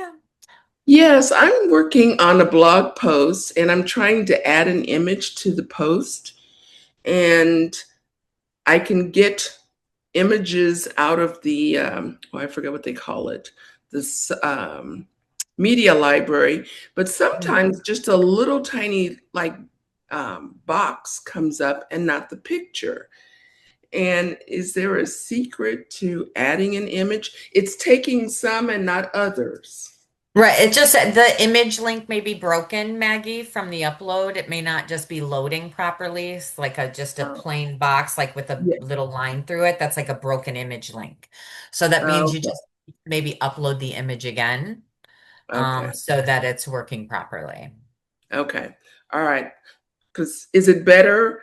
I'm trying to take some off of my computer. So is it better to upload it straight to the media library as opposed to choose to upload it in the blog post in the process of doing the blog? I mean, you can do. I'm not sure, Matt. Okay. I like the idea of adding it to the media library first because I feel like now it's secure, it's in my system, then add it to a course. Because sometimes, I don't know the mechanics of what's going on in the back end. So for example, if I upload it just to the blog, maybe the reason some of the media library links are broken is because they weren't uploaded to the media library. They were uploaded in a previous blog post. So they're not really in the library, but they're showing up there anyway because everything linked on your site shows up there. Like, I don't know. Like, so it could be something weird like that. So for me, I like the idea of going into the media library, uploading my content there, and then being able to access it and choose it To from choose. the Right. library. Okay. Because three that I tried to upload to the media have that little square that, like you said, excuse me. Are they like what it might be like what are the image size? Yeah, I don't know. I'd have to ask Yeah, they're like what the images. requirements for the images are, because maybe they're just too low quality or they're too high quality, or maybe if you've just now done it, they just haven't actually fully processed and uploaded yet, right? Because there's a couple of systems. When you upload to the media library, that's not Zenler, right? The media library is the Amazon, right? Oh, That's our base. It tells you right on the thing, right? well, That's I've the seen that before, and I wondered why it said Amazon. Okay. Right, because that's the storage. So there's Oh, lots of different systems that connect to Zenler, right? I know it says mhm. all in, but all in one, we have Zenler platform functionalities. We've integrated into it Zoom functionalities, Stripe, PayPal. All of these other systems are linked into Zenler. So sometimes it's one of those systems that's not working. So if you've just uploaded to the media library, it may be that it's just bogged down. You got to wait a little while for that image to fully load in the library before it'll show up.